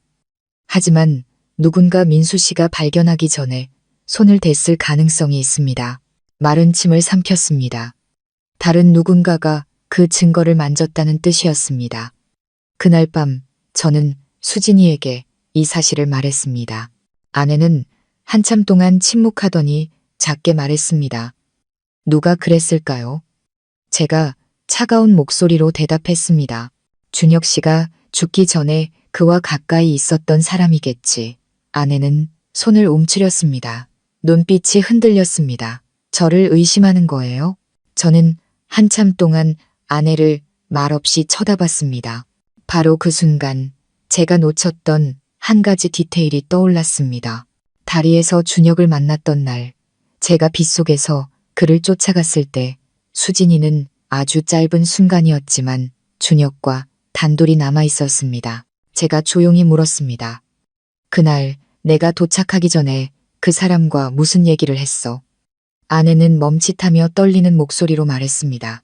그냥 우리 가정을 깨지 말라고 했어요. 아무 짓도 안 했어요. 제가 으르렁거렸습니다. 그 사람 물건에 손댔어? 가방이나 USB나 뭐든지. 수진이는 저를 똑바로 쳐다보며 눈물을 흘렸습니다. 절 못 믿는군요. 민수 씨. 전 모든 걸 잃었어요. 이제 와서 뭘 더 숨기겠어요? 저는 혼란스러운 마음으로 돌아섰습니다. 아내를 믿고 싶었지만 직감은 준혁의 죽음에 아내가 말하지 않은 무언가가 있다고 속삭였습니다. 3일 후 경찰은 박 사장이 준혁을 죽이지 않았다고 자백했다고 통보했습니다. 그는 협박만 하고 준혁이 다리에서 떨어지기 전에 자리를 떴다고 했습니다. 겁만 줬을 뿐입니다. 그가 자백했습니다. 그놈이 죽더라도 다른 놈도 편치 못할 거라고 하더군요. 맹세코 저는 그놈 몸에 손 하나 대지 않았습니다. 그의 진술로 사건은 다시 미궁에 빠졌습니다. 그렇다면 준혁을 마지막으로 만난 사람은 누구일까? 누가 USB를 만졌을까? 저는 머리가 터질 것 같았습니다. 그날 밤 저는 경찰이 공유해준 다리 주변의 CCTV 영상을 다시 돌려봤습니다. 흐릿한 화면 속 박 사장이 떠난 후 긴 코트를 입은 한 여성이 준혁을 향해 걸어가는 모습이 포착되었습니다. 화면을 확대했습니다. 흐릿했지만 저는 그 실루엣, 그 걸음걸이를 알아볼 수 있었습니다. 수진이었습니다. 손에서 마우스가 떨어졌습니다. 심장이 멎는 것 같았습니다.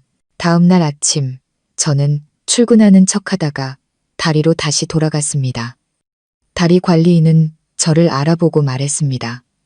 아, 그날 박 사장 말고 여자도 한 명 더 있었지. 둘이 엄청 싸우길래 부인인 줄 알았지. 그러고 나서 여자가 가버리고 남자는 한참 동안 멍하니 서 있더군. 좀 있다가 물에 못 떨어지는 소리가 들렸고 저는 그 자리에 얼어붙었습니다. 차가운 바람이 뼛속까지 파고드는 것 같았습니다. 그날 밤 집에 돌아오니 수진이가 저녁을 차리고 있었습니다. 준서가 웃으며 달려와 저를 안았고 제 마음은 무너져 내렸습니다. 저는 애써 평정심을 유지하며 물었습니다. 여보, 그날 내가 떠난 후에 정말로 다리에 다시 가지 않았어? 수진이는 멈칫하더니 젓가락을 놓았습니다.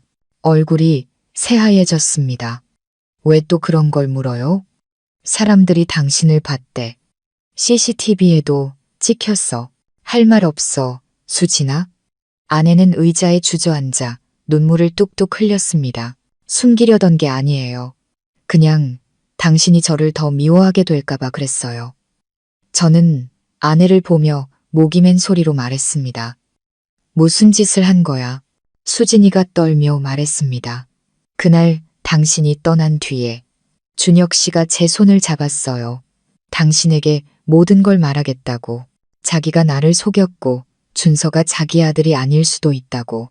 저는 그 자리에 얼어붙었습니다. 뭐라고? 그 사람이 말했어요. 그때 제가 이미 임신한 상태였을 수도 있었다고. 하지만 당신은 멀리 가 있었고 자기를 만났고 모든 게 엉망이 됐다고. 아이가 누구 아이인지 확실하지 않으니 다시 검사하고 떠나겠다고 했어요. 하지만 전 더 이상 견딜 수가 없었어요. 다시는 나타나지 말라고 했어요. 그랬더니 그 사람이 네가 날 용서하지 않으면 나에겐 죽음밖에 없다고 하더군요. 수진이는 얼굴을 감싸쥐고 오열했습니다.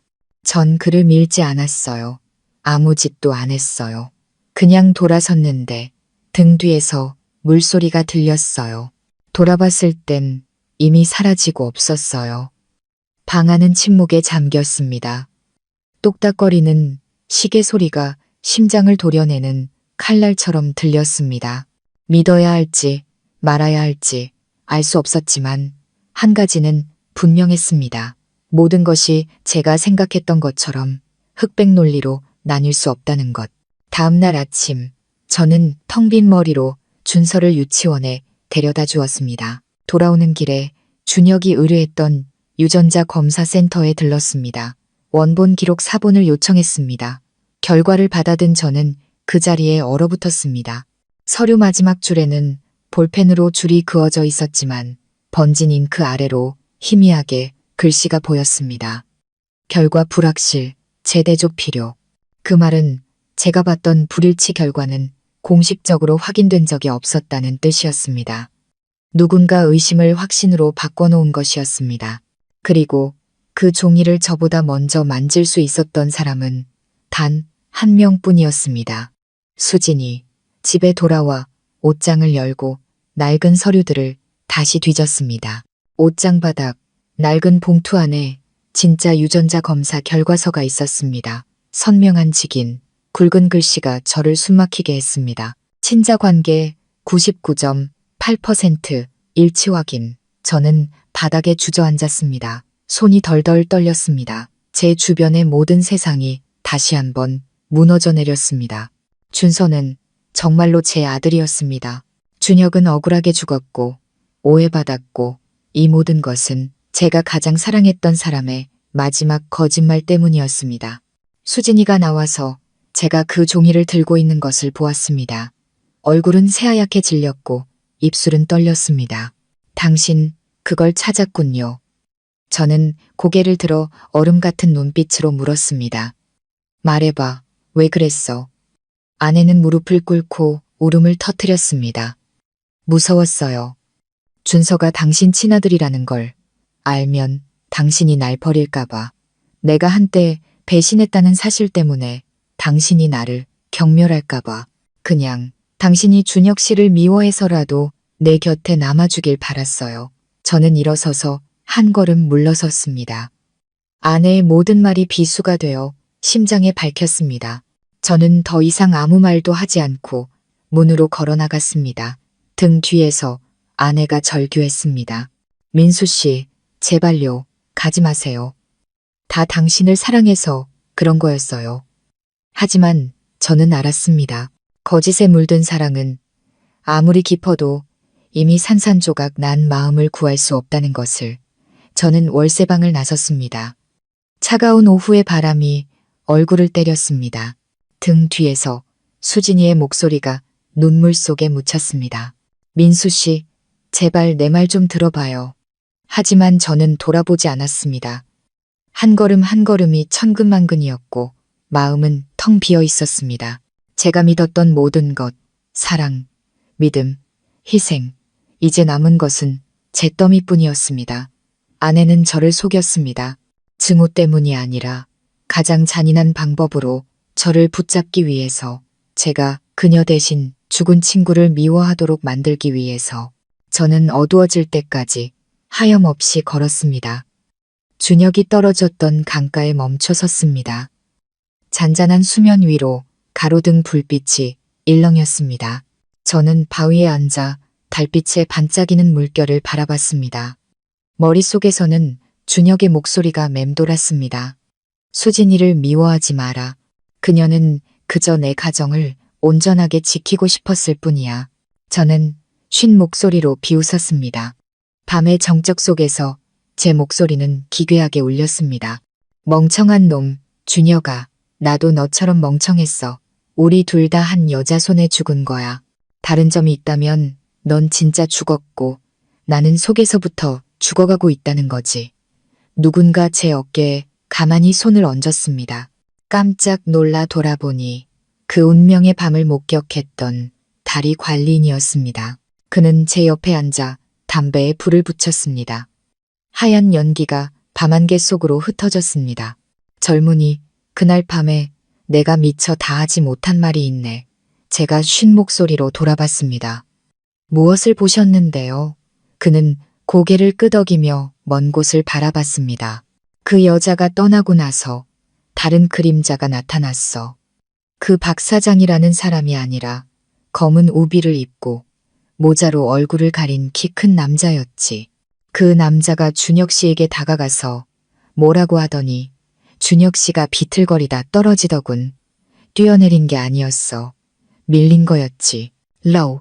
심장이 멎는 것 같았습니다. 밀렸다고요? 확실하십니까?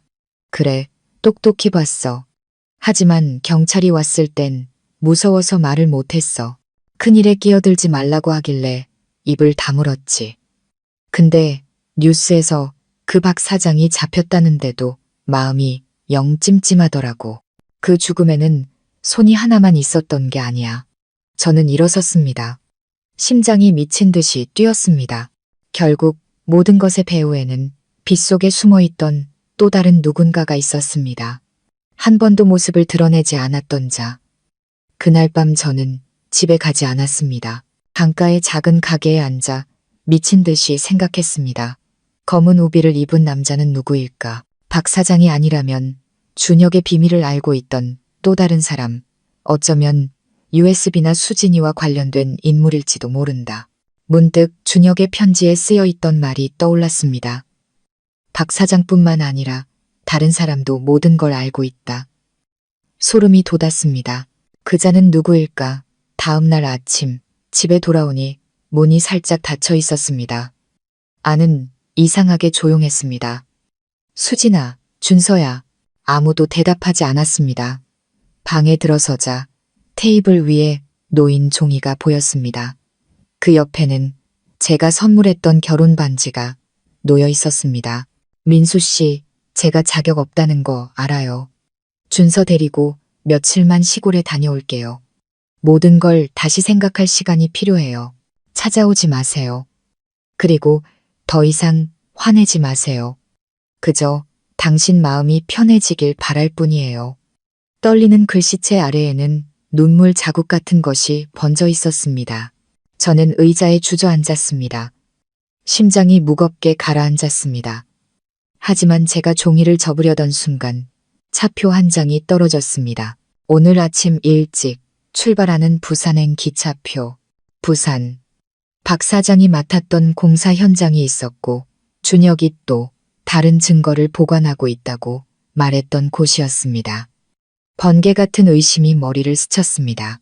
수진이는 도망친 게 아니었습니다. 누군가를 만나러 간 것이었습니다. 저는 터미널로 달려가 다음 부산행 버스에 몸을 실었습니다. 4시간이 넘는 긴 여정 동안 머릿속은 혼란스러웠습니다. 퍼즐 조각들이 맞춰지기 시작했습니다.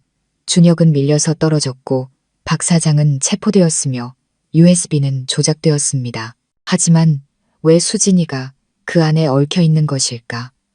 왜 그녀는 경찰보다 먼저 모든 것을 알고 있었을까? 부산에 도착해 저는 준혁이 일했던 해변가의 옛 공사 현장을 찾아갔습니다. 문은 잠겨 있었지만 안에서 사람 소리가 들렸습니다. 저는 담을 따라가 문틈으로 엿보았습니다. 그리고 그 자리에 얼어붙었습니다. 수진이가 어둠 속에 얼굴을 가린 검은 재킷의 남자와 마주 서 있었습니다. 아내가 떨리는 목소리로 말했습니다. 제가 가진 건 전부 드렸잖아요. 뭘 더 원하시는 거죠? 남자의 목소리는 탁했습니다. 파일 몇 개 지웠다고 끝날 줄 알았나? 준혁이가 사본을 하나 더 보냈어. 자네도 알지? 그게 드러나면 나도 자네도 끝장이야. 전 이제 아무것도 없어요. 믿든 안 믿든 마음대로 하세요. 남자는 비웃으며 한 걸음 다가왔습니다. 믿지. 하지만 용서하지는 않아. 준혁이가 죽은 데는 자네 책임도 있어. 잊지 마. 저는 숨을 죽였습니다. 그 목소리는 박 사장이 아니었습니다. 더 권력이 있고 더 위험한 자였습니다. 제가 휴대폰을 꺼내 녹화하려던 순간 발로 돌멩이를 찼습니다. 탁 소리가 울리자 남자가 휙 돌아보며 저를 향해 소리쳤습니다. 누구야? 저는 즉시 뒤로 달려갔습니다. 등 뒤로 발소리가 쫓아왔고 수진이의 비명도 들렸습니다. 그 사람 해치지 마세요. 저는 큰 길로 뛰쳐나갔고 그 남자가 검은 세단에 올라타 사라지는 것을 간신히 볼 수 있었습니다.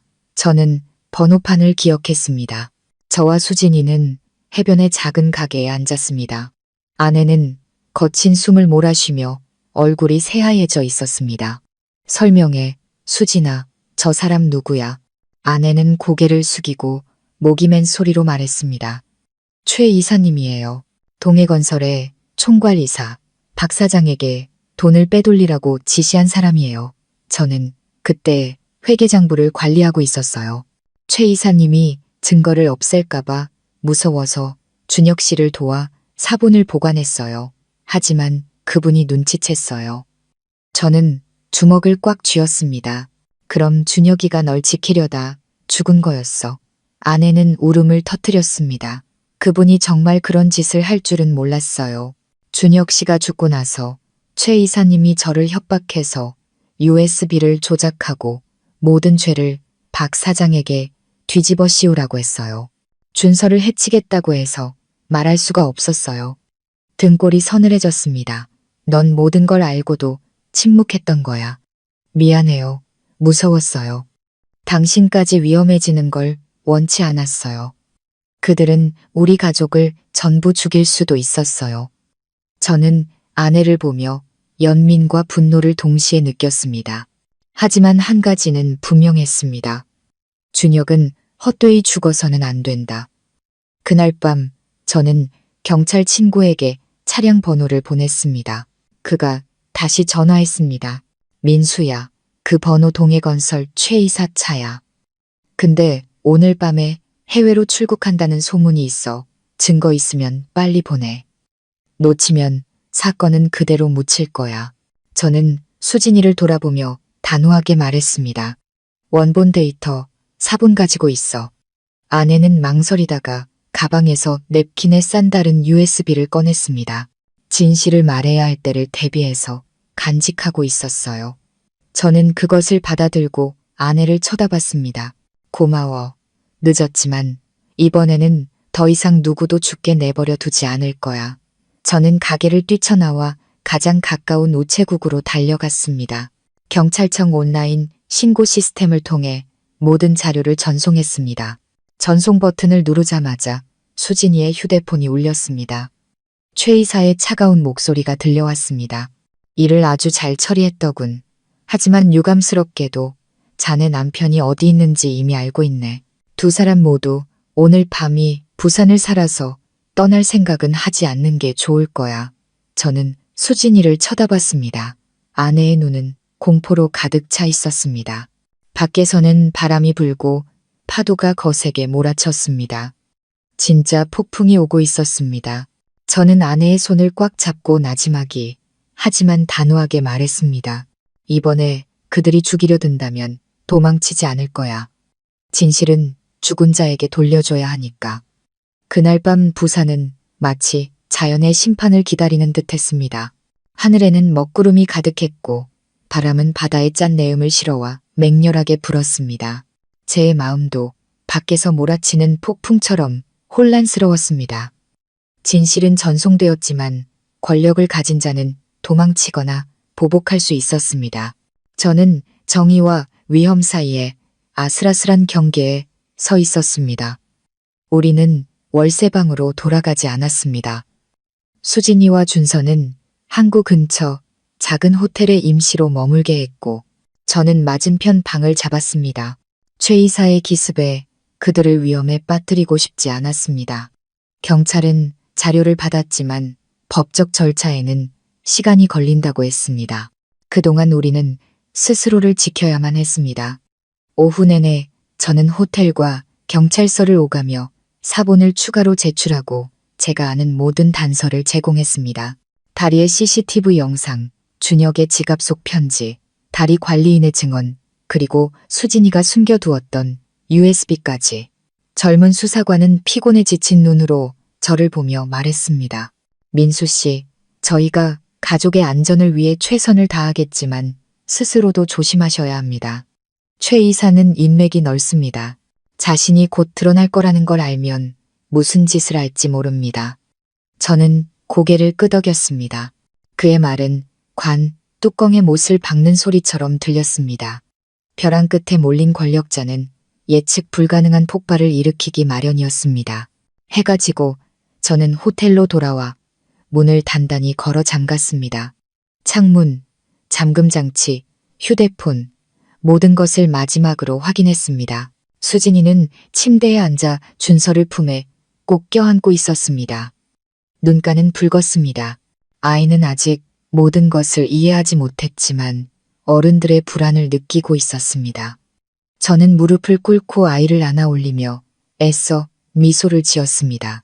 아빠, 여기 있잖아. 무서워하지 마. 아빠가 다 해결할게. 아이는 저를 보며 믿음직스럽게 고개를 끄덕였습니다. 아이의 미소는 제 마음을 진정시키는 약과 같았습니다. 하지만 아이를 침대에 눕혔을 때 작은 테이블 위에 놓인 쪽지를 발견했습니다. 아무 표시도 없는 하얀 쪽지에 한 줄의 글씨가 쓰여 있었습니다. 오늘 밤이 평온하게 보낼 수 있는 마지막 밤이 될 것이다. 차갑고 날카로운 글씨체, 온몸이 얼어붙는 것 같았습니다. 누군가 우리가 이 호텔에 있다는 것을 알고 있었습니다. 저는 즉시 수사관에게 전화했습니다. 그는 걱정스러운 목소리로 말했습니다. 조용히 계십시오. 밖으로 나가지 마세요. 저희가 인력을 배치하겠지만 비상 탈출 계획도 세워두셔야 합니다. 렁. 통화 도중 갑자기 수진이의 휴대폰이 낯선 번호로 울렸습니다. 수화기 너머에서는 낮고 차가운 남자의 목소리가 들렸습니다. 김민수 씨, 오늘 오전에 자료를 보내셨더군요. 당신의 용기는 높이 삽니다. 하지만 아십니까? 진실만으로는 바로잡을 수 없는 것들이 있다는 것을. 저는 휴대폰을 꽉 쥐었습니다. 심장이 터져 나올 것 같았습니다. 이름을 말하지 않아도 알 수 있었습니다. 최 이사였습니다. 가족에게 선택권을 주시는 게 좋을 겁니다. 침묵하거나 파괴를 지켜보거나. 저는 이를 길게 끌고 싶지 않지만 필요하다면 악행을 저지르는 것을 두려워하지 않습니다. 폭풍이 오기 전에 그 점을 알아두시는 게 좋을 겁니다. 전화가 끊겼습니다. 어둠이 방 안을 가득 채웠습니다. 저는 잠시 눈을 감았다가 즉시 수사관에게 다시 전화했습니다. 이번에 그들은 저를 안심시켰습니다. 통화 내용은 녹음했습니다. 더 이상 받지 마십시오. 필요할 때 저희가 개입하겠습니다. 저는 휴대폰을 내려놓고 수진이를 쳐다봤습니다. 아내는 새하얗게 질린 채 아이를 꽉 껴안고 있었습니다. 제발 혼자 어디 가지 마세요. 그들이 오면 전 견딜 수 없을 거예요. 저는 아내의 손을 잡으며 나지막이 말했습니다. 여기 아이와 함께 있어. 내가 아무 일도 없게 할게. 밤이 깊어졌습니다. 잠시 눈을 붙였다가 복도에서 들려오는 소리에 벌떡 일어났습니다. 묵직한 발소리, 마치 층마다 확인하듯 문을 닫는 소리가 들렸습니다. 안내 데스크에 전화하자 몇몇 손님이 체크인했다고 말했습니다. 커튼 틈으로 밖을 내다봤습니다. 가로등 아래로 흐릿한 사람 그림자가 보였고 낯선 차 몇 대가 입구 근처에 주차되어 있었습니다. 그들이 우리를 포위하고 있다는 것을 알았습니다. 자정 무렵 호텔 방문을 격렬하게 두드리는 소리에 온층이 잠에서 깼습니다. 문 여세요. 경찰입니다. 저는 안도의 한숨을 내쉬었지만 이어지는 목소리는 이상하게 차가웠습니다. 김민수 씨, 문 여세요. 수색 영장이 있습니다. 문이 살짝 열리자 평상복 차림의 남자 2명이 들어왔고 뒤이어 몇 명이 더 들어왔습니다. 그들은 경찰복을 입지 않았습니다. 한 남자가 가짜 신분증을 내밀며 경찰이라고 했습니다. 저는 알아차렸습니다. 그들은 제가 연락했던 경찰이 아니었습니다. 심장이 멎는 것 같았습니다. 저는 침착하게 서류를 보여달라고 요구했습니다. 그들은 비웃으며 신분증을 거두더니 갑자기 저를 덮쳤습니다. 격렬한 몸싸움이 벌어졌습니다. 저는 소리치며 저항했지만 순식간에 제압당했습니다. 그들은 방을 뒤졌습니다. 한 남자가 제 가방을 낚아채 물건을 뒤지더니 밖으로 나갔습니다. 묵직한 발소리, 복도 쓰레기통에서 쇠붙이가 부딪히는 소리가 들렸습니다. 직감적으로 알았습니다. USB. 저는 일어나 그것을 되찾으려 했지만 벽으로 강하게 밀쳐졌습니다. 옆구리에 차가운 주먹이 날아와 몸이 기울어졌습니다. 그들은 계획대로 움직인 듯 신속하게 사라졌습니다. 방 안에서는 수진이가 아이를 꽉 껴안고 울부짖고 있었습니다. 저는 아내를 진정시키려 애썼지만 마음은 갈기갈기 찢어지는 것 같았습니다. 그들이 떠나자마자 저는 수사관에게 전화했습니다. 이번에 그는 당황했습니다. 그들은 저희 경찰이 아닙니다. 지금 조사 중이니 조용히 계십시오. 바로 인력을 보내겠습니다. 시간이 우리 편이 아니라는 것을 알았습니다. 그들은 방까지 들어와 결정적인 증거를 빼앗아갔습니다. 분노에 차 밖으로 뛰쳐나가 그들을 쫓고 싶었지만 수진이가 제 팔을 잡았습니다. 위험해요. 그들이 길에서 당신을 죽일 수도 있어요. 저는 아이와 아내를 번갈아 쳐다봤습니다. 눈빛이 강철처럼 차가워졌습니다. 그들이 USB 하나 훔쳐갔다고 진실을 묻을 수 있을 거라고 생각했다면 착각한 거야. 나는 다시 시작할 거야. 그들에게 죄의 대가가 무엇인지 보여주겠어. 밖에서는 천둥이 울리고 비가 쏟아지기 시작했습니다. 거센 파도가 해안을 때렸고 바람이 울부짖었습니다. 폭풍 전야 모든 것이 숨을 죽인 채 폭발의 순간을 기다리고 있었습니다. 저는 뜬 눈으로 밤을 새웠습니다.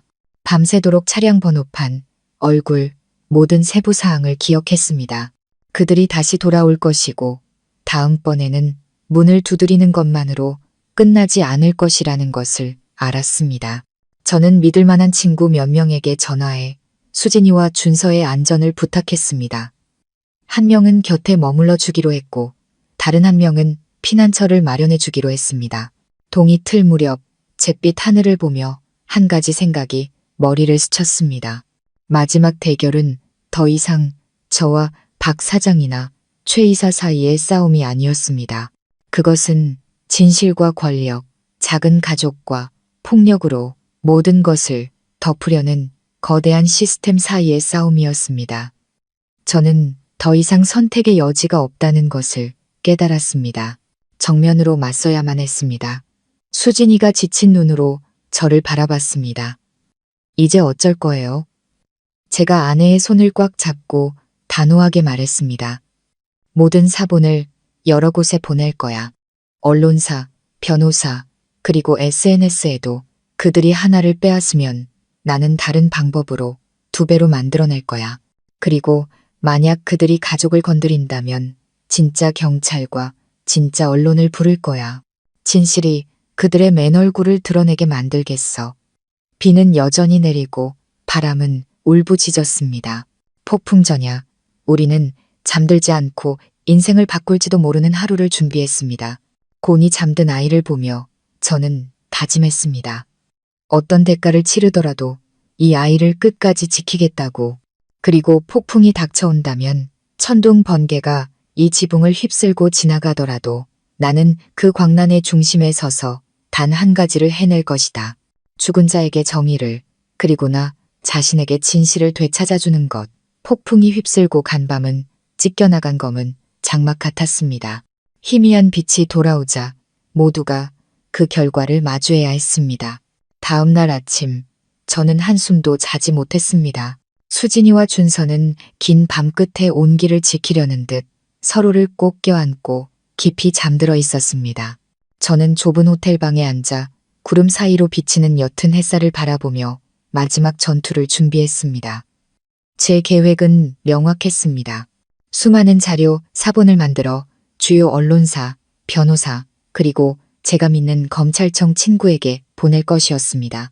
동시에 여론의 압박을 만들어 경찰이 행동하게 만들 것이었습니다.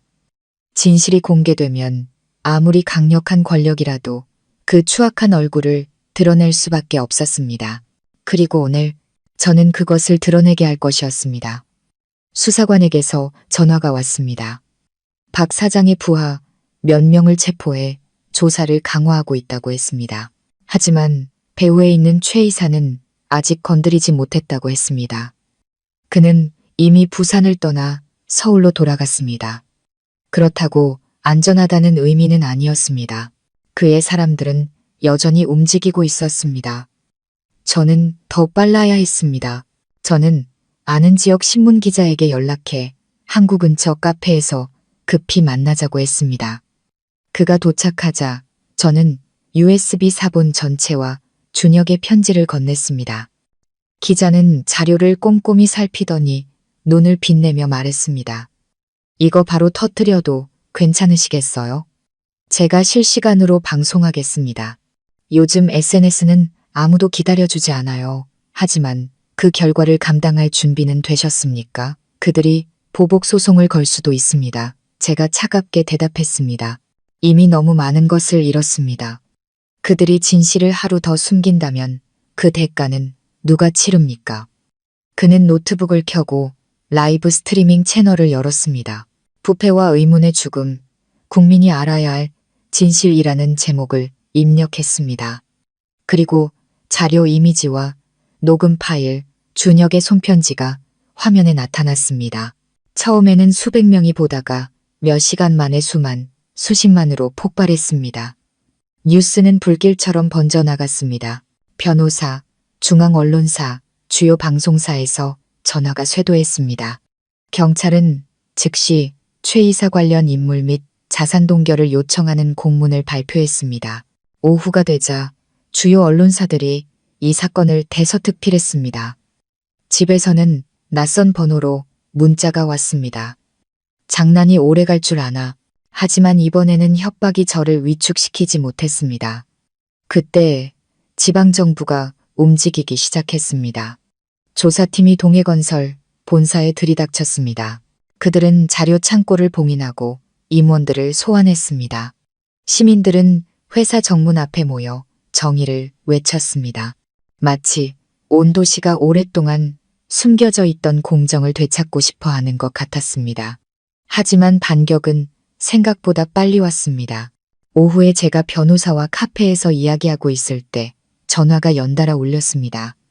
수사관의 다급한 목소리였습니다. 민수 씨, 체포된 최 이사, 부하들이 자백했습니다. 그들이 수진 씨를 붙잡고 있습니다. 외곽의 냉동 창고로 데려갔다고 합니다. 원본 USB와 교환하자고 요구하고 있습니다. 심장이 멎는 것 같았습니다. 저는 의자에서 뛰쳐나와 수진이에게 전화했지만 연결되지 않았습니다. 라이브 방송은 폭발적인 반응을 얻었고 경찰의 제보 전화가 쇄도했지만 그들은 아직 냉동창고의 정확한 위치를 모른다고 했습니다. 저는 제 방식대로 처리하기로 결심했습니다. 외곽에서 경비원으로 일하는 오랜 친구에게 전화해 모든 상황을 설명하고 그와 다른 친구 2명과 함께 차를 몰아 외곽으로 향했습니다. 해질녘 폭풍의 잔해가 남긴 차가운 바람이 불었고 하늘은 제 발걸음을 짓누르는 압박감처럼 어두웠습니다. 저는 섣부른 행동이 수진이를 위험에 빠뜨릴 수 있다는 생각에 애써 평정을 유지했습니다. 냉동창고의 철문은 굳게 닫혀 있었습니다. 안에서는 희미한 불빛이 새어나왔습니다. 우리는 덤불을 헤치고 가까이 다가갔습니다. 안에서 속삭이는 소리가 들렸습니다. 예전에 우리를 위협했던 부하 중 한 명의 목소리였습니다. 저는 숨을 죽이고 귀를 기울였습니다. 그와 몇몇이 제가 사건을 공론화했을 경우 어떻게 처리할지에 대해 이야기하고 있었습니다. 저는 계속 다가갔습니다. 문틈으로 작은 창고방의 불빛이 보였을 때 묶인 채 고개를 숙이고 있는 사람의 그림자를 보았습니다.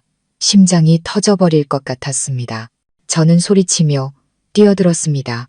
수진아. 아내는 저를 보고 눈을 크게 떴습니다. 코끝이 빨개져 있었습니다. 저를 보자 입술을 달싹였습니다. 민수 씨, 어떻게 왔어요? 저는 밧줄을 칼로 끊어냈습니다. 부하가 칼을 빼들고 돌아섰지만 제 친구가 뒤에서 그의 입을 막고 넘어뜨렸습니다. 욕설과 격렬한 몸싸움 소리가 울려 퍼졌습니다. 순식간에 우리는 상황을 제압했습니다. 저는 수진이를 꽉 껴안았습니다. 아내의 심장박동이 제 손에 전해졌습니다. 언론의 동시다발적인 보도와 창고 위치 제보 덕분에 경찰이 제때 도착했습니다. 그들은 납치범들을 제압하고 모두를 경찰서로 연행했습니다. 안도감과 분노가 뒤섞인 오후였습니다. 수진이는 떨면서 말했습니다. 최 이사의 부하들이 그녀가 다른 USB를 가지고 있다는 것을 알아채자마자 납치했다고 했습니다. 제가 공론화를 감행하면 그녀를 죽이겠다고 협박하며 교환을 요구했다고 했습니다. 제 눈을 바라보는 아내의 눈에는 거짓말할 수 없는 공포가 담겨 있었습니다. 저는 아내를 안고 말했습니다. 이제 괜찮아. 내가 왔어. 다음 날 경찰은 신속하게 움직였습니다. 그들은 창고에서 압수한 장비와 서류들을 분석했고 최 이사는 긴급 체포되었습니다. 그리고 이번에는 도망칠 수 없었습니다. 언론은 횡령부터 준혁의 죽음, 그리고 끔찍했던 납치 사건까지 모든 과정을 보도했습니다. 여론은 들끓었고 억울했던 사람들은 정의를 되찾기 시작했습니다. 그날 오후 사람들이 흩어진 뒤 저는 수진이와 준서를 데리고 해변으로 갔습니다. 바람은 여전히 강했고 파도는 낡은 세상을 뒤덮으려는 듯 거세게 몰아쳤습니다. 수진이는 제 어깨에 기대어 소리내어 울었습니다. 더 이상 두려움 때문이 아니라 다시 살아났다는 안도감 때문이었습니다. 아내가 속삭였습니다. 처음부터 모든 걸 말하려 했지만 무서웠어요. 당신을 잃을까봐 거짓말해서 미안해요. 저는 한숨을 쉬며 먼 곳을 바라봤습니다. 네가 나에게 상처를 줬지만 이제 분노보다 더 중요한 건 아이가 진실 속에서 살게 하는 거야. 우린 너무 많은 대가를 치렀어. 아내는 물가에서 뛰노는 아이를 바라봤습니다. 눈이 반짝였습니다. 평생에 걸쳐서라도 보답할게. 약속해. 저는 아내의 손을 한참 동안 꽉 쥐었다가 놓았습니다. 발걸음이 가벼워졌습니다. 정의는 이제 막 작은 빛을 열었지만 앞으로 가야 할 길은 멀었습니다. 법의 심판이 남아있었고 무너진 신뢰를 다시 쌓는 데는 시간이 필요했습니다. 저는 이 사건이 재판과 공방으로 이어질 것을 알았습니다. 하지만 오늘 폭풍이 지나간 자리에서 한 가지는 분명히 알 수 있었습니다. 진실이 이기기 시작했다는 것. 그리고 파도 너머로 해가 조용히 저물 때 제 마음속에는 절망이 아닌 앞으로의 날들을 위한 시작을 알리는 한마디가 울려 퍼졌습니다. 진실이 살아 숨쉬게 하라. 그리고 모든 잘못이 용서받게 하라. 사건이 재판에 회부된 지 한 달 후 도시는 다시 평온을 되찾았습니다. 신문에서는 동해건설비리 살인사건이라는 이름이 다른 뉴스들로 대체되었지만 저에게는 결코 잊을 수 없는 이정표였습니다. 재판은 뒤늦은 정의의 한숨과 함께 끝났습니다. 최 이사는 조직적 살인 및 횡령 혐의로 무기징역을 선고받았습니다. 공범인 박 사장은 20년형을 받았습니다. 선고가 내려질 때 저는 고개를 숙인 그들을 바라봤습니다. 돈으로 모든 것을 덮을 수 있다고 생각했던 자들이 이제 정의의 망치 소리 앞에 떨고 있었습니다. 경찰은 준혁이 뒤에서 기습 공격을 당해 살해된 후 현장 위장을 위해 강으로 밀쳐졌다고 확인했습니다. 추가 부검 결과와 공범들의 자백으로 마지막 미스터리가 모두 풀렸습니다. 준혁은 억울하게 죽었고 한때 그를 가장 미워했던 제가 그의 억울함을 풀어준 사람이 되었습니다. 재판이 끝난 후 저는 준혁의 어머니를 찾아뵈었습니다. 노모는 많이 쇠약해지셨지만 저를 보시고는 조용히 고개를 끄덕여 주셨습니다. 저는 친구의 영정 사진 앞에 향을 피우고 목맨 소리로 말했습니다. 준혁아, 다 끝났어. 내 억울함 다 풀렸어. 한때 널 의심하고 미워했던 나를 용서해줘. 밖에서 불어온 바람에 향 연기가 제 쪽으로 기울었습니다. 어디선가 그가 제 말을 들었을 거라고 생각했습니다. 수진이는 뒤에서 조용히 무릎을 꿇었습니다. 아내의 눈에서는 눈물이 흘렀습니다. 더 이상 두려움이나 죄책감 때문이 아니라 먼저 떠난 이에 대한 감사함 때문이었습니다. 그 후 며칠간 저는 옛 회사를 그만두었습니다. 강가에 작은 수리점을 열었습니다. 시원한 바람과 잔잔한 강물이 상처를 씻어주는 것 같았습니다. 준서는 학교에 잘 다녔고 저녁마다 물었습니다. 아빠, 나중에 커서 경찰 되면 안 돼요? 아빠가 최 이사 아저씨 잡은 것처럼 나쁜 사람 잡고 싶어요. 저는 웃으며 아이의 머리를 쓰다듬었습니다. 물론이지. 하지만 그 전에 먼저 사람이 되어야 해. 정직하고 옳고 그름을 아는 사람이 되는 게 영웅이 되는 것보다 더 중요하단다. 수진이는 예전처럼 다정하게 아이를 가르쳤지만 이제 그 눈은 늘 저를 향해 있었습니다. 더 이상 숨기거나 두려워하지 않았습니다. 우리는 과거에 대해 많이 이야기하지 않았습니다. 과거는 이미 충분히 무거웠으니까요. 대신 우리는 현재를 온전히 살아가는 법을 배웠습니다. 어느 날 오후 제가 가게를 정리하고 있을 때 아내가 다가와 낡은 편지 봉투를 손에 쥐어주었습니다. 제가 보관하고 있던 준혁의 편지였습니다. 아내가 조용히 말했습니다. 사람은 진실을 마주할 용기가 있을 때만 진정으로 살 수 있다는 걸 잊지 않도록. 당신이 영원히 간직해줬으면 좋겠어요. 저는 고개를 끄덕였습니다. 이제 편지의 모든 글자는 고통이 아닌 교훈이었습니다. 두려움 때문에 믿음을 죽게 내버려 두지 마라. 시간이 흘러 상처는 점차 아물었습니다. 하지만 여전히 비가 양철 지붕을 두드리는 밤이면 그날 밤이 떠올랐습니다. 친구가 강으로 밀쳐지는 것을 목격했던 밤. 가장 사랑했던 아내가 평생을 감춘 비밀을 발견했던 밤. 고통은 여전히 남아 있었지만 더 이상 피 흘리지는 않았습니다. 저는 깨달았습니다. 용서는 있는 것이 아니라 고통이 나를 지배하지 못하게 하는 것이라는 것을. 어느 날 아침 준서를 학교에 데려다 주는데 아이가 하늘을 가리켰습니다. 아빠, 저기 봐요. 구름이 꼭 새가 나는 것 같아요. 고개를 들어보니 정말로 새가 날개를 펼친 모양이었습니다. 옅은 푸른 하늘 아래로 햇살이 반짝이며 쏟아졌습니다. 그 순간 저는 자신의 생명으로 교훈을 남기고 떠난 준혁을 생각했습니다. 진실은 묻힐 수 있지만 마치 검은 구름을 뚫는 빛처럼 언제나 길을 찾아 솟아오른다는 것을. 그날 저녁 수진이가 밥을 차리며 조용히 웃었습니다. 기억나요? 예전엔 당신을 잃을까 봐 무서워서 거짓말만 했어요. 이제는 알아요. 사랑하면서 정직하지 않으면 언젠가는 서로를 잃게 된다는 걸. 전 그냥 평범하고 조용하게 아이 잘 키우면서 살고 싶어요. 저는 아내의 눈빛에서 변화를 보았습니다. 한때 나약했던 여인이 이제 자신의 잘못을 정면으로 마주하고 있었습니다. 제가 조용히 대답했습니다. 넌 이미 대가를 치렀어, 수진아. 그리고 나도 내려놓는 법을 배웠어. 우리 중 누구도 완벽하지는 않지만 잘못에서 일어서는 법만 안다면 다시 시작할 수 있어. 아내는 눈물을 글썽이며 미소 지었습니다. 우리 사이에는 더 이상 사과나 원망이 없었습니다. 그저 고요한 이해만이 존재했습니다. 교도소에 있는 박 사장에게서 짧은 편지가 왔습니다. 용서를 바라지 않습니다. 다만 당신 덕분에 제 안의 인간성을 다시 보게 되었다고 말하고 싶었습니다. 어쩌면 자유의 대가는 모든 것을 잃고 양심만 남는 것인지도 모르겠습니다. 저는 편지를 읽고 접으며 한숨을 쉬었습니다.